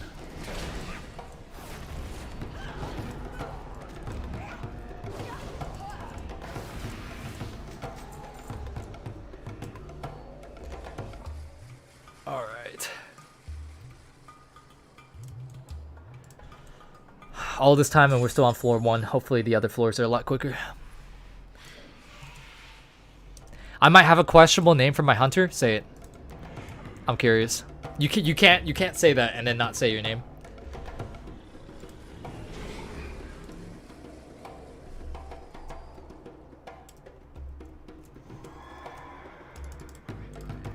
Oh no! Let me attack him for the Phantasma. Well, actually, I think that guy is the guy that doesn't die. Yeah, he doesn't. Beyond death can never truly die.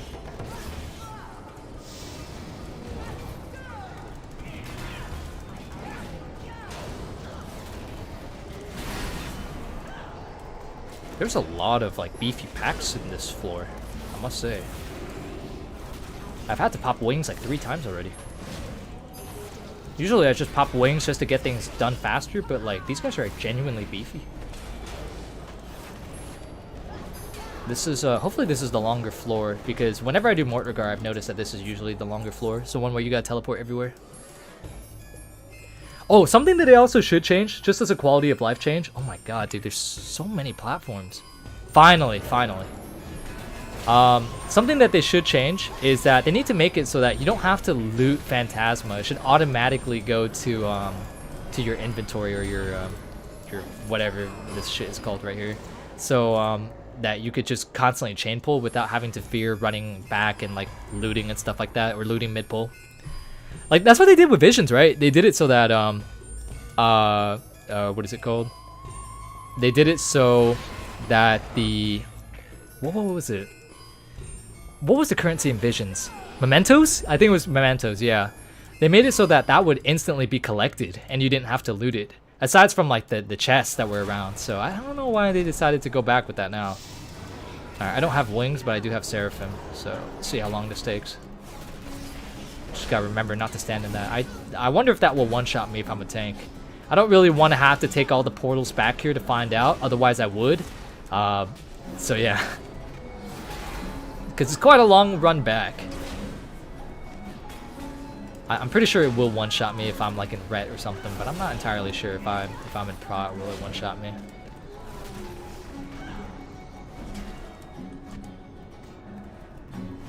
What is my haste? I am getting no haste. Everything is slow. Everything's on cooldown. I think I'm just spoiled with playing an outlaw rogue. Constantly always something to be pressed. Alrighty. Ooh, Hammer of Wrath extends Avenging Wrath by 3 seconds. We got the Mad Paragon one. What is this one though? Your damaging spells and abilities empower your weapon. Oh, okay, I think I will get this one. Now I just need the one that makes it so that I get 3 extra charges of Hammer of Wrath and do extra damage, and it will be nice. I see no one is running Twisting Corridors anymore. Is it that hard? Oh my god, this is only these people are doing Torghast on looking for Group Finder? Jeez. On Group Finder, I mean? Wow. I don't know. I think it's either people have already done it and have already gotten their mounts, or the fact that they're just probably fed up with it and waiting for it to be nerfed or something like that. Speaking of, dude, the hotfix that Blizzard had, not the hotfix, the restarting of the servers that they had like a week ago or 2 weeks ago. I think it was a week. And they only gave like a 15-minute notice. My god, dude. The people that were in Torghast and Twisting Corridors and in Mythic Plus must have been so mad. I can relate with the Mythic Plus scenario, but the Torghast one is different. Thankfully, I was not in Torghast. I would probably be mad too. Potentially, I could have pulled too much right here. This might be a bit too much.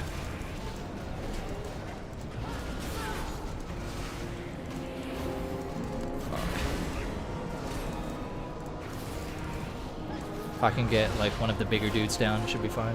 Now we got this. I need that anima power that makes it so that when I stand in the gunk in the ground, it actually heals me. God, dude, these guys are so beefy, man. 112k?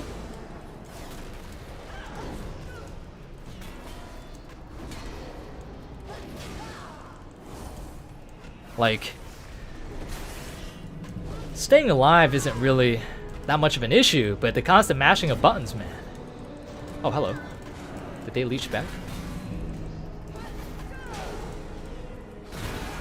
My divine toll is back up. Alright, time for you to die. Die, die, die. Alright, hopefully this doesn't do too much damage to me. Your attacks, but yeah, let's go ahead and pick that. Go ahead and loot that. Alright. Increase your mastery. I think I'll pick that one. Mastery is good for prot. It's good for attack power. And that means this will go faster.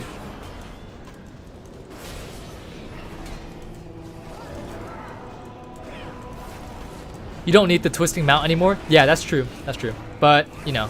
Oh yeah, you're right. You're right. You don't need the twisting mount anymore, which is probably why people don't do twisting. But the thing is that they're making it so that you have to do something to unlock the use of like the other mounts, right? And also that's not coming till 9.0.5, right? So I don't know if that part's true because I haven't looked a lot into it. But if that's the case, then there's still a little incentive to do twisting corridors, I guess.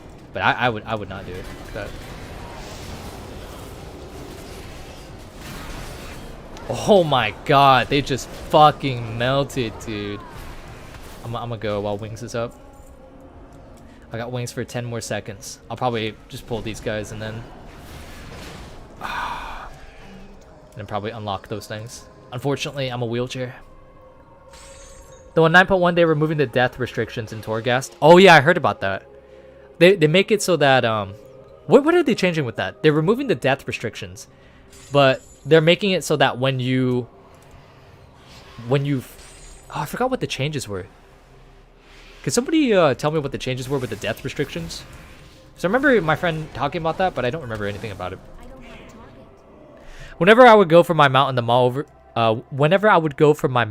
over and over, it made me feel so stupid. They would let prisoners play WoW, but because of Torghast, it is considered a cool. Oh my god, dude. Fucking Ethan. Twisting Corridors is too much of a drag. I think Ethan actually hates Torghast more than me. Twisting Corridors is too much of a drag. I have free time, but not that much free time. Yeah, it really is. You don't get anything beneficial off of Twisting Corridors except for the mount. So like, honestly, is it really worth doing? Ask yourself that.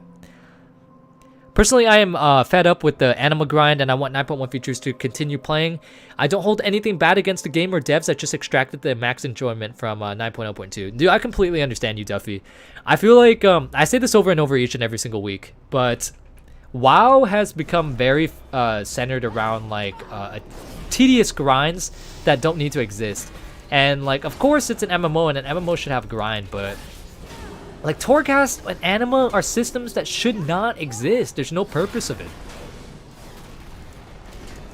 Like you can get upgrades and like cosmetics and stuff like that, but then just have that be it. Don't make it so that we have to grind 1,000 Anima every single week. Although it's kind of easy now with like the buffs to Anima, but like before they recently like buffed the drops in Mythic Plus and raids and whatnot, it was annoying, you know.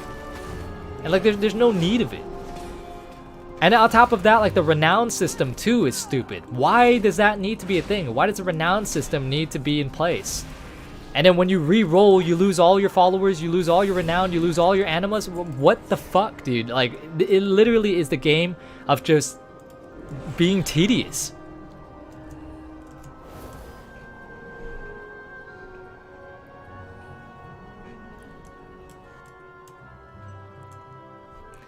Like I said in I don't know, man. I wish... I think that when Classic WoW probably came out and a lot of people were like hyped around like the grind of leveling, maybe in some way Blizzard was... No, actually no, that can't be true. Because this sort of tedious aspect of WoW grind has been around ever since Ian has took the helm in Legion. Ever since he took the helm, it's been nothing but like borrowed power, like extreme borrowed power. And just a bunch of grinds that are very tedious. Like somebody said before, Ian is a they said he was like a good game designer, I think, but not a good lead dev. And if that's what they said, then that's something that I definitely agree with. I don't think him being at the helm is exactly in the best interest of WoW, because ever since he's taken the helm, people have compared WoW with being a job ever since he's taken the helm. And is that really what you want your game to be represented by? Comparing it to a job and chores? People literally call it Choregast.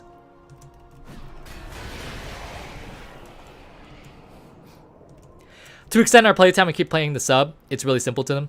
Yeah, I mean, like, all they look at, right, is that like at each quarterly report, they just report like the amount of player uptime. And how is the easiest way in order to increase player uptime? It's to obviously make tedious grinds that force you to play the game rather than you actually wanting to play it yourself.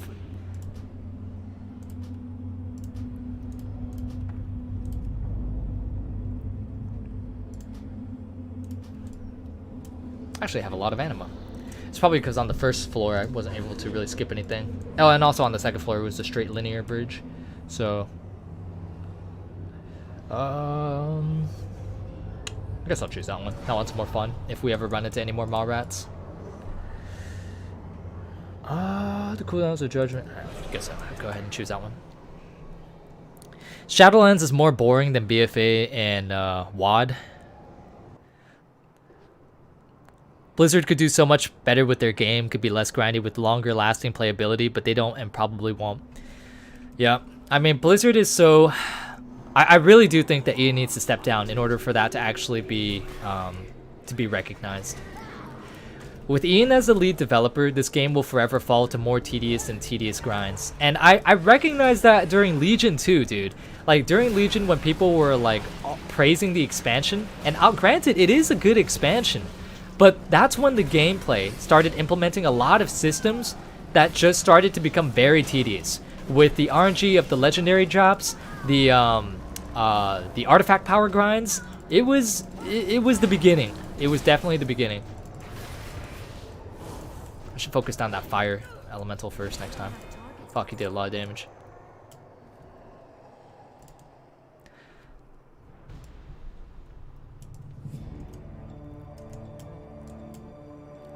I mean, granted though, I do think that all the grinding systems aside, Shadowlands is better than WoD for sure. I mean, not WoD, BFA for sure. I've actually seen some people on Twitter that have stated that they like BFA a lot more than Shadowlands, and that actually kind of surprised me. It might be because, actually, I don't know. I don't really know what is the reason for that, but perhaps more grind in this current patch than there was in the beginning of BFA. I'm not so certain. All that I know is that I remember people saying that Shadowlands was gonna be alt friendly. I fucking laugh at that. I laughed at that, dude. I was all like, okay, I'll believe it when I fucking see it. And guess fucking what? It's not too alt friendly. Like, yeah, you get catch-ups with Renown, but you still gotta do Torghast every single week. If you re-roll your Covenant, you still gotta fucking dump all your Anima power. Still gotta grind up all your Renown again. Gotta do the Covenant campaigns.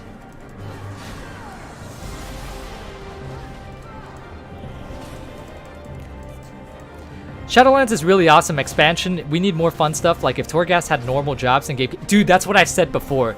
If Torghast just simply gave gear, people would quit their complaining. Then it would be like Visions. The reason why people didn't mind doing Visions all that much was because it gave gear that was extremely high item level for the first time that you did a 5 mask for the week. And on top of that, you know, it gave you the currency to buy corruptions, which is essentially what Torghast is. It gives you the currency to buy legendaries, but there's no gear attached to it. So a lot of people hate it because the incentive to do it is not as strong compared to Visions. There's so much crap on the floor. You take 30% less damage. Oh, okay, I think I might acquire 150 more Phantasma, actually. I don't like that ability.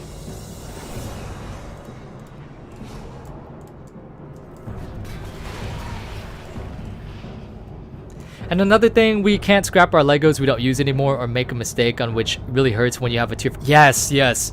I agree with that as well. At the very least, I wish that they would allow you to disenchant it and give you at least 3 weeks worth of Soul Ash back. That would be so generous of them. Because, you know, a lot of people, when they make legendaries at the beginning, they're hyped to do so. Or they're hyped to get their first legendary without maybe like reading the ins and outs of it. Or maybe your stat priority changes depending on how you gear up and the gear that you get as you go and like progress in raids and whatnot. But you can't really change your legendary unless you want to, you know, do like 4 or 5 more weeks worth of Torghast to get it to max level.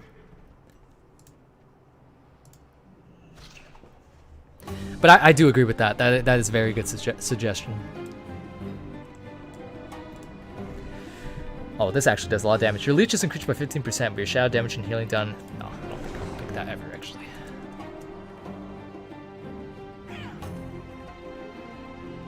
Torghast was the highlight of the expansion, and this is the result.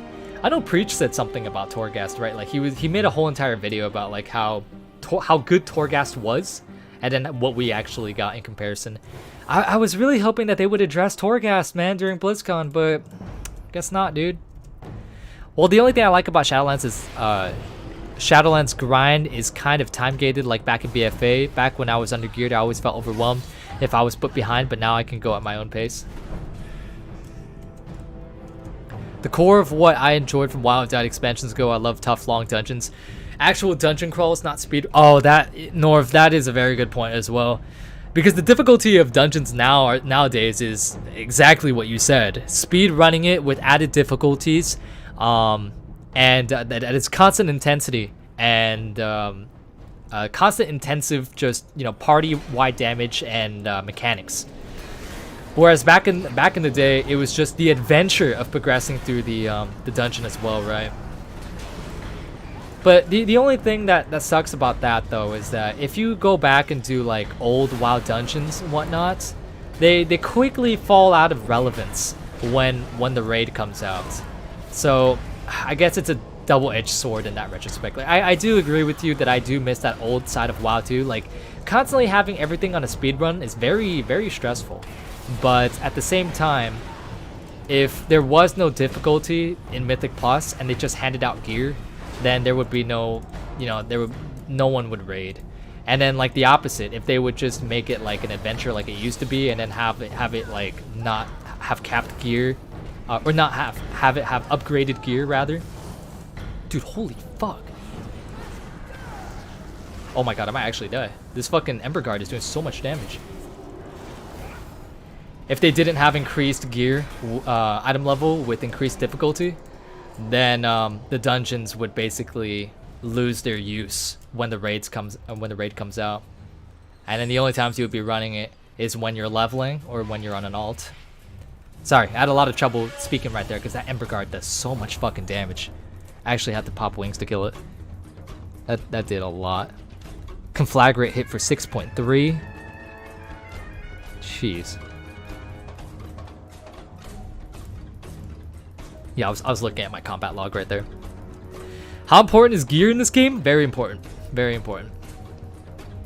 Allied expeditions were better than Torghast, but luckily you only need to spend like half an hour for your where'd that comment go? Need to spend like half an hour for your 8s per week. Thankfully they made it easier.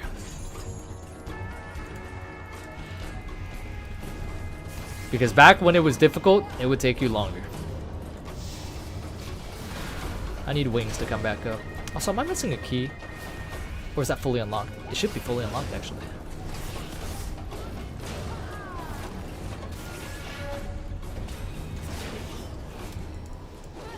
I need my Hammer of Wrath Anima powers. Wasn't too fortunate the last one.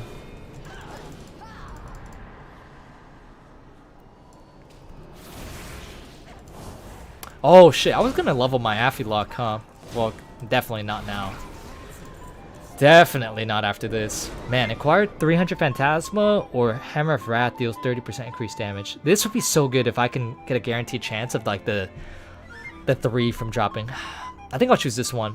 The 3 charged Anima power dropping. I think I'll choose this one because the Abundance of Phantasma. I already have a lot of Phantasma, so the only things I really buy are like the orbs from the vendors, so hopefully this Anima power will be the... It is not. Wow, this is so bad.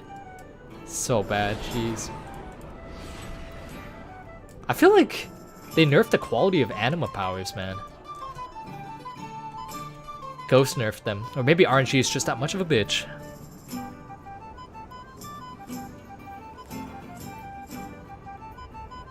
Islands were made for me, just a lot of speed running to get the goodies at the end. Yeah, I mean, islands were... I personally found islands really boring because all you would do is you would have like 3 people, right? And then you would have one person just like mining the nodes and doing whatever, and then one person aggroing everything and then just pulling it to the center and nuking it all. It was pretty boring. It's pretty boring. Like Torghast can be fun. Just make the Anima powers like broken and then give you like gear at the end of it.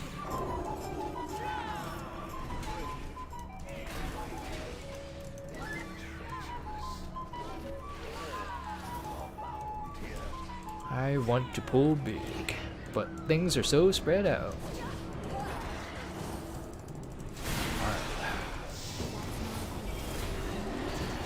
Go Hakar Trinket. Do nasty things to them.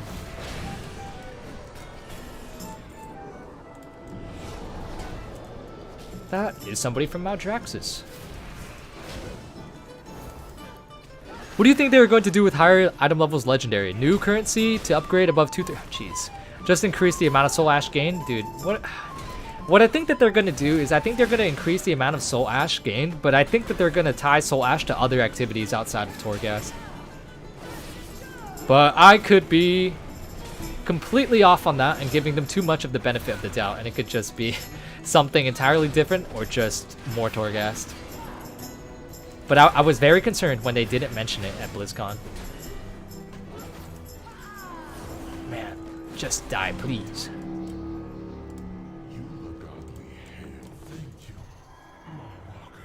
Okay, where's this dude's item? Oh my god, this motherfucker, dude. Out of here.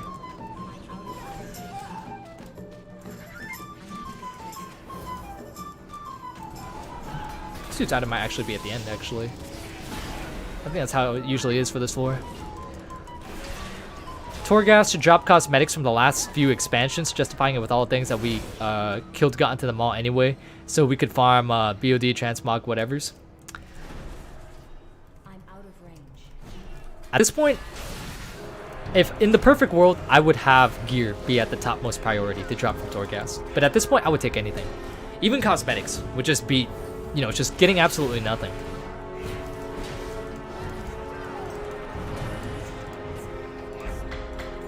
Golly, so much damage from that dart.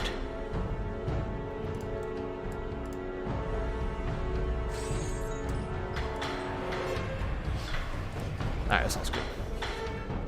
Twisting Corridors was kind of fun from a roguelike perspective, but the rewards for completing were a joke pretty much. Yeah, the incentive for doing Torghast is not too strong. I don't know about Twisting being a roguelike. I suppose it is because it is a bit more mini-gamey than the other wings, right? All that I know is that like the main focal attraction for Torghast when they first advertised it and first announced it was that if you like roguelikes, you'll probably like Torghast. People who like roguelikes do not like Torghast. Most of them don't. Because at the end of the day, this is just simply not fun. It's just a glorified kill fucking instance. Like you just go around, kill things without an objective except to get to the end, which you can argue is like what dungeons are, right? But dungeons have the incentive of items being lootable at the end and recipes. All this has is recipes and soul ash, so it's not really anything too crazy. Okay. Oh, that aggroed from all the way over there. It's kind of like campaigns, man, pretty much. Like, campaigns are just, there's no incentive to do them. All that there is just to increase your renown. You don't even get anything noteworthy out of it besides unlocking more cosmetics from your armor, which they could have just tied solely to anima, not even from the campaign. And then you get 19 gold from completing the quest, and then like a 187 weapon at the end of the campaign, weeks after when people have already cleared heroic and done some mythic bosses. Like, okay.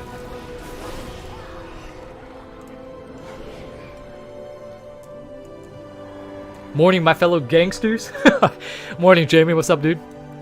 I've realized Nathanos probably will be a fight soon, huh? With all that Sylvanas stuff. Maybe. Who knows?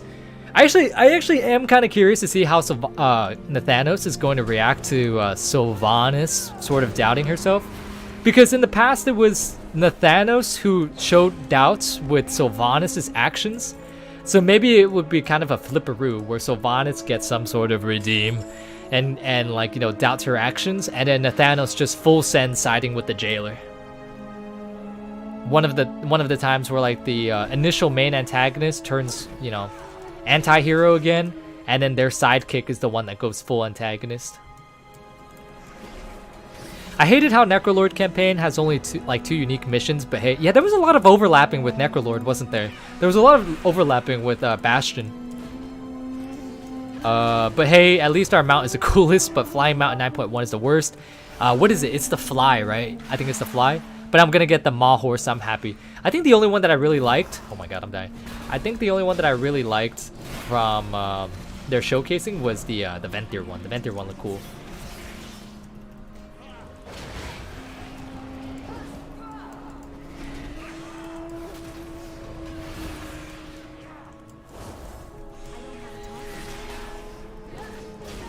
All that I know is that Platinum WoW is mad that we didn't get the Caterpillar mount.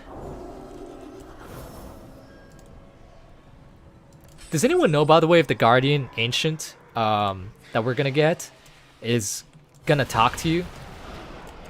Is that mount gonna talk to you? Because if it doesn't, I'll be so sad. I feel like Sylvanas will be helping free Anduin from the jailer's grasp with how uncertain she looked when he brought back the sword. Probably. Oh my god, it's Encourage music. To this day, I have not heard of another soundtrack in WoW that is as creepy as Encourage. Oh, what is this? Damaging an enemy whose health is below 10% will disembowel them, instantly killing them? Bro, what? I've never seen this anima power. Damaging an enemy whose health is below 10% will disembowel them. See, I would think that that would be like a cool fucking anima power for bosses, but I might... Oh wait, actually, I only have bosses left. I'm on floor 5. Oh yeah, let's use that. Bro, that's sick. That's sick. I read it. I read the red text, which is why I was about to say I probably wouldn't have picked it if I was at the beginning of another floor, because then I would pull a bunch of shit and then kill myself. But yeah, I shouldn't die. But even if I die, I'll have enough deaths to compensate for the fact that, you know, I'll die 2 times or whatever. Oh, disembowel. He got disemboweled. No blood animation. Very disappointing. Gain the Unbreakable Spirit talent. I already have that. What other talents are in this row? Cavalier. That would probably be the one I would choose. Avenging Wrath and Forbearance abilities. Fill your holy power. I'll pick that one. I was literally listening to Encourage music Wednesday during an all-nighter, so okay, pleb, okay. There's groaning and stuff from the Ancient, but I don't know about talking. What the fuck are we doing to the Ancient Belarus? He's like groaning and all that shit. What are we doing? Dude, I actually have a lot of Phantasma. Mortregard is actually pretty damn linear. There's a lot of floors where you can't skip stuff. Forbearance increases damage dealt. I think I'll take that one and pick Forbearance. Oh yeah, Haste. Okay, I think that's good. Let's go ahead and disembowel this motherfucker. I actually don't know what this guy does. Binder burritos. Just wondering, why are you using 3 judgments? Oh, that's a good question. The reason why I have 3 judgments is because one of them's a focus for arenas, but the other ones is which I honestly shouldn't even have because I don't really do arenas anymore. But the reason why I usually have multiple fucking spells on my bars is because I like to hit multiple keybinds for one spell so that it eases my wrist, because if I only rely on one keybind for it, it'll really hurt my wrist constantly mashing it. So I like to have the opportunity of like Shield of the Righteousness be on X, and then it also being on 1 with my mouse. And the reason why I don't have it all bound onto the same button is because the abilities might be different when I swap to Ret or Holy. And what is on X might be a different ability than what is on 1 if I swap specs. So that's why. That's a good question though. And actually no one has asked me that before, I don't think. Aside from Tim in over voice call, but that doesn't count because he's not a viewer. I called it with my guild a few nights ago. Your boy Varian is gonna come back somehow, some way, and it'll be the catalyst to break Anduin free. Torghast is so boring, it's crazy. It is boring. I don't even know why you guys are fucking watching this. This guy throws shit on the floor? I don't fucking know. I don't know what the fuck this guy does. Alright, let's go ahead and do this. Unfortunately, I didn't get the anima powers that I wanted. So do I kill this guy? He has a lot of health. Do I just kick him? Oh, I just kick him.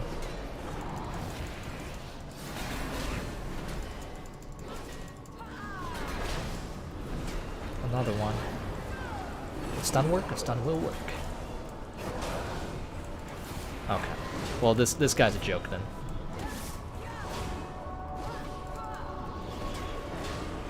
He is a joke. A lot easier than the last one we fought in Skoldus. That guy actually hurt. This guy isn't really doing too much right now.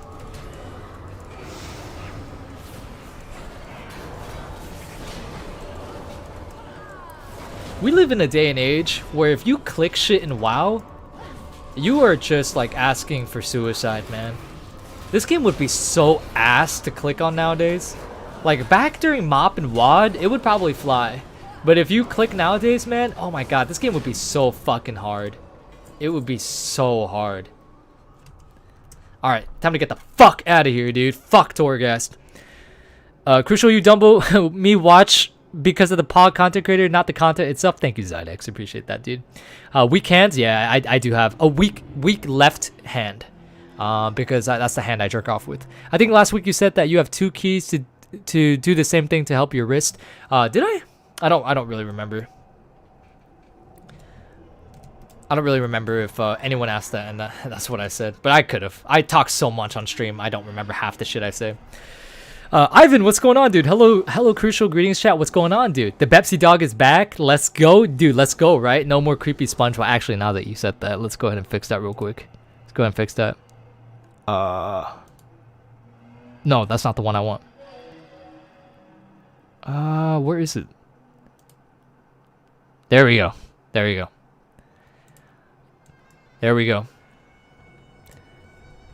It was when we were talking about carpal tunnel stuff. Oh, gotcha. Oh, yeah. I do remember now. Yeah, that I can see me bringing that up.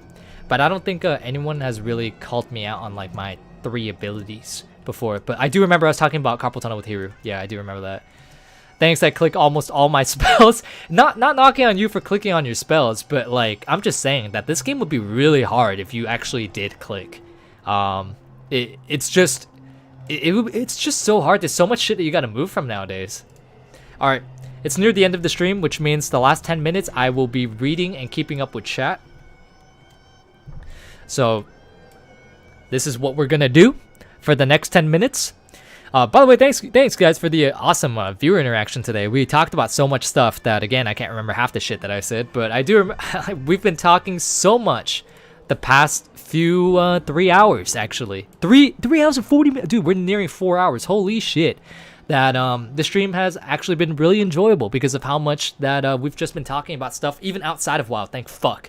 Because, you know, playing WoW and talking about WoW fucking sucks, dude. It's like, I'm already playing this game, man. I don't want to have to talk about it, too. You know what I'm saying? The game's not that interesting. Imagine seeing this guy look at you while taking a dump. I feel like it would actually help in that scenario because it would speed up things, if you catch my drift. I have to click to put down my mage AoE spells. I mean, that's different, right? If you like hit a keybind and then click on an area to like put down your AoE, that's different. But if you click, like say if it's like heroic leap and you click heroic leap and then click on the ground, that would suck. That would actually kind of suck. I was gonna go to bed, but now I don't see it anytime soon. Isaiah, or if that's how you pronounce your name, I am actually going to be ending the stream soon, so you're in luck. You are in luck. You are in luck. Hi, Dad. What's going on, Nick? No, that's creepy. You guys had the Pepsi dog throughout this whole night, so you guys will have to deal with creepy SpongeBob for right now. Imagine seeing. Oh, that's the same comment. I do not like that thing. Oh, why? I'm sorry, Quincy, but it likes you. It likes you. Something about lethal gas and okay. So what did we talk about today? We talked about Torghast, of fucking course. WoW lore, of course. the guild, Mythic Plus, DPS meta, and then also chemistry and lethal gas and toxins. And also Heroes of the Storm and a little bit of Rainbow Six Siege. So pretty much the same shit that we talk about every single night. Why you doxing me with that pic? This is how Blizzard gets doxed, dude. They like somebody sends them this email of that picture of that JPEG, and then they just their servers crash. I have a question. Has anyone watched WandaVision on Disney Plus? Dude, I remember us actually talking about WandaVision like 2 weeks ago. Was saying like how there was mixed things about it. How some people were saying like how the show isn't all too good at least initially, and then later on it sort of picks up, but like the whole overarching story is kind of ambiguous. But I heard that that it actually is starting to get a little bit better now that there are a few more episodes out now. I heard that the first few episodes were really like weird though, and like were just stupid. Clicking, better aiming for R6, multitasking, wow, chat just leaped. Productivity, parents love me for being productive. Well, you could argue that anything could be productive, right? So your parents would say, you've been playing WoW all day, not being productive? No. I was gearing up my characters, leveling up my alts. It was productive. Just not in the same sense. Oh yeah, you talked about Big Heinous Anus being name banned on Twitch. Yeah, forgot about that. That's very important. And also the 2 other people in the chat that had like butt and ass for names or something. You've tried to be positive about WoW and failed miserably. I blame the atmosphere for that. I was actually pretty fucking positive until I fell into my own trap and it said something critical about WoW. And then we started talking about Torghast. Like, how the fuck am I supposed to be positive about Torghast? There's nothing positive about that. But at least in terms of the story, I didn't say anything negative like this stream. We could talk about what is your opinion on Warriors this expansion. My opinion... for the 80th time, I think Fury Warriors are the best spec ever, and you should play it. I recommend it. Hey, you know what? If the subject is good, no reason to change it. Dude, this Encourage music is still going off in the background. It's actually starting to creep me out. It's like 2 in the morning, and it's actually starting to creep me out. Oh, speaking of like Netflix shows and like Disney Plus and stuff like that, and Amazon HBO, Vikings... I'm on like season 5 right now, and I gotta say the first few seasons, if you guys remember me saying, I wasn't a huge fan of it. I thought the writing was kind of iffy, and a lot of the characters did things that didn't really make any sense. But the later seasons, like seasons 3, 4, and 5, I actually am starting to really like a lot. Despite one major thing that kind of happens that I think is kind of shitty, but it is what it is. So if anyone is like wondering if they should watch Vikings or not, I think it's really entertaining. But I would recommend you watch The Last Kingdom over Vikings. I like The Last Kingdom a lot more. It's also about what's it called? The Danes invading Mercia and Wessex and attacking Englishmen and Anglos. But I feel like it's just more enjoyable than Vikings, whereas Vikings is kind of just, I don't know, I can't really put it into words. Vikings is more just sort of, the characters you don't really get as attached to compared to like some of the characters in The Last Kingdom, at least for me. I'm one of the 5 players who played Torghast just for playing Torghast. What? Because it gives me a reason to play my dozen undergeared alts, and they just don't sit sadly look at the mains doing dungeons. My god, dude, that sounds terrible.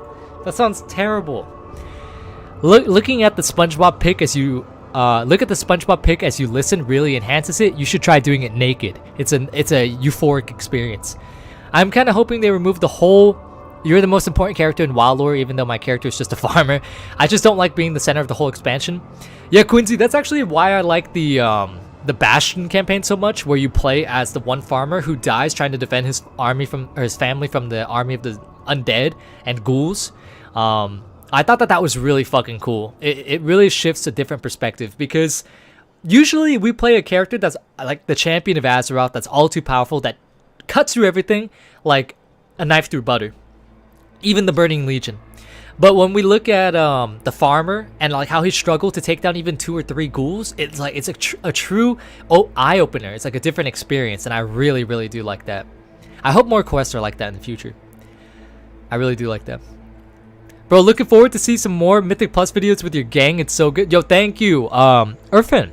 Thank you so much, dude, for the kind words. Next video is going to be a looking for raid video, but the video after will once again be a dungeon video. And I think I'll be doing a video in the future called the Castle Nathria documentary, where I go over my absolute full experience of the raid. That might be about 20 to 30 minute video, and I think I might do this for every single raid tier. I think that would be pretty cool. Thankfully, I have a lot of good footage of Nathria, but unfortunately, I haven't been able to get a lot of funny footage of it in the recent weeks because we've been pretty much recruiting more people, and instead of just fucking around and having fun, we've had to like go over mechanics and strategy with them mid-fight and call out stuff that the core raiders already know. So there isn't a lot of time for bullshitting, but that's just the name of the game. You got to recruit in order to raid, right? So it's one or the other. Either you recruit to raid and you deal with calling out shit rather than fucking around 24/7, or you fuck around 24/7 but keep the raid roster the small size that it is, and then eventually it'll die and there won't be a way for you to raid once the roster dies. So we're looking at the longevity of it. It really shows you that not everyone is capable as your character, and the lives of those people are on your shoulders. Indeed, it really does. It really does. Felt like vanilla? It did, actually, kind of, yeah. Because as a warrior, man, when you level through the variants and you do those harpy quests, bro, like, there's times where you pull like 2 of those harpies and you're fucking dead. You're fucking dead. Because they're like, oh no, everything's going to the mall, and the Archon is like, lol, who gives a fuck? Oh yeah, like that part was following it was kind of weird though. Oh, okay, I got your comment now. Reading the last statement of your comments, but while you were saying stuff before that, it was kind of trippy. I kind of hate the results though. They showed all of it, and knowing he'll be damned because the mall situation. Why it's our job. What boss are you at the moment? We full cleared Nathria. We full clear Nathria every single week. It's just we aren't really looking to get into Mythic. At least I'm not. Because I would rather have fun with my friends on Heroic than stress out about Mythic. So as for Heroic, we full cleared it. We full cleared it around like 3 or 4 weeks ago. So unfortunately, that kind of comes with the crappy situation of you being on farm every single week, except for like maybe Denathrius because he's a pretty tough boss. So there's not really a strong incentive to raid every single week when you're not progressing. But I don't know, man. I'm just not a huge fan of Mythic raiding anymore. It's too time consuming, too much resources that go into it, too much time that goes into it, too much dedication and commitment. Whereas Heroic is easy, except for Denathrius could be a little difficult if you don't have him on farm yet. I just want to be a guy who got stuck with dealing with cosmic shit, not the savior of Azeroth. Indeed, I don't want to be the savior of Azeroth. At most, I want to be like a lieutenant or a commander or like a general or something like that. I don't want to be like the chosen champion of Azeroth. I don't want to be that. You guys should do D&D. Pretty fun if you can get past the nerdiness of it. Belarus, we were actually talking about so I've never played D&D in my life, but we were actually talking about like how once raiding chills down a bit, which it probably will in the next month or so, that we might do a D&D campaign and actually record it and stuff like that. That would be pretty fun. I want to do like a WoW thematic campaign or a Star Wars thematic campaign or something like that. That would be really cool. I've never actually engaged in D&D in my life, but I know that I would do some fucking trolly ass shit while playing it, dude. I'm such a huge troll. That's another thing too, is that I'm a huge troll, but it's so hard to troll in WoW. Because everything that you do, sorry, like swallowed my own saliva while talking. Because everything that you do in WoW nowadays, raiding Mythic Plus, it's all so intense. And if you end up like trolling and wiping your group into Mythic Plus, dude, you deplete your ki. And that's like kind of a shitty situation. It's like, yeah, it's funny in the moment, but like ultimately you're gonna be wasting your time in the end run. So is it really that worth it? Probably not. It doesn't really give you, it doesn't really like provide the fun atmosphere that something else would give, like a D&D campaign where it's not like, you know, a huge risk and like a huge investment. Why do you play creepy music? It's fucking it's the playlist that I'm on. I'm on the classic World of Warcraft soundtrack playlist, and it's on Encourage at the moment. It's like a 3 hour and 44 minute playlist, and it's like at the Silithus / Encourage type of area. So do it, it'll be worth it. I would definitely watch. Oh yeah, I definitely if my friends are down to do it, I'm definitely down to do a campaign with them as well. It's going to be interesting to see the next expansion now that we literally know that what death is like in the universe. It kind of sucks, doesn't it? Death in WoW kind of sucks. It's like you live your life by the sword. You die by the sword. And then you get transported to the realm of death where you live life by the sword. And then you die by the sword. And then wait, what happens? Oh, sorry, we didn't think this far ahead. So, we don't do fun around here, boy. Yeah, probably. I guess not. I guess not.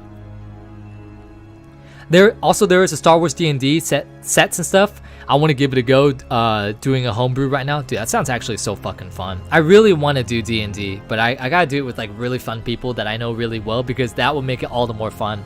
Like doing D&D with strangers will be fun, but doing D&D with like friends that you actually have known for years is a blast, dude. But Krucial, don't you want God reincarnated into human form that stops the burning legion with one hand? Not exactly, no. If I wanted that scenario, I'd play like Skyrim or something and be the Dovahkiin. I don't really think that sort of narrative really suits the MMO. But then again, having a smashing Sargeras with one hand, especially my masturbation hand, is an enticing idea, to be sure. Blowing yourself up as Blue Mage during a wedding in Final Fantasy is always fun. What the fuck? Got scripted into the Skeleton War. We're finna kill the next expansion final boss and then go back to the Shadowlands. Fucking pleb, dude. Actually so fucking stupid. Yo, pleb, I was actually, you know that one time that Matson fucking screamed on Hiru's stream? I was watching that the other day, dude. That shit is fucking gold. It is fucking gold. I want him to upload another house tour, because it's always interesting to see him going around his house and the activities that go around there. True, doing it with close folk is a lot easier and more fun, indeed. Can you really die in the Shadowlands? I thought that when you die there, you just become anima or whatever. I don't fucking know, dude. I really don't know. You'll have to ask somebody who actually reads the lore, like Doran's movies or Platinum. Platinum has amazing videos. Ask him. Make it like a topic for a new video. What is after death in the Shadowlands or whatever. So he'll probably find an explanation for that, or at least some sort of theory crafting that would make sense. And then of course that sensible theory crafting would just be logic would just be thrown out the window once Blizzard gets wind of it, and they'll just come up with some stupid idea. Yo, Krucial, you should consider playing Jay the Bard synth music. Dude, I have listened to some of it. It's Jay the Bard. I have listened to some of his music. It's pretty good. I've seen it mostly on Twitter. You sure the Crucial,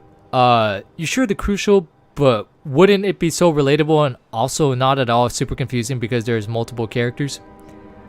You sure the Crucial, but wouldn't it be so relatable and also not all super confusing because there's multiple characters? If you're talking about the Sargeras one-hand shit, I don't know, man. Like,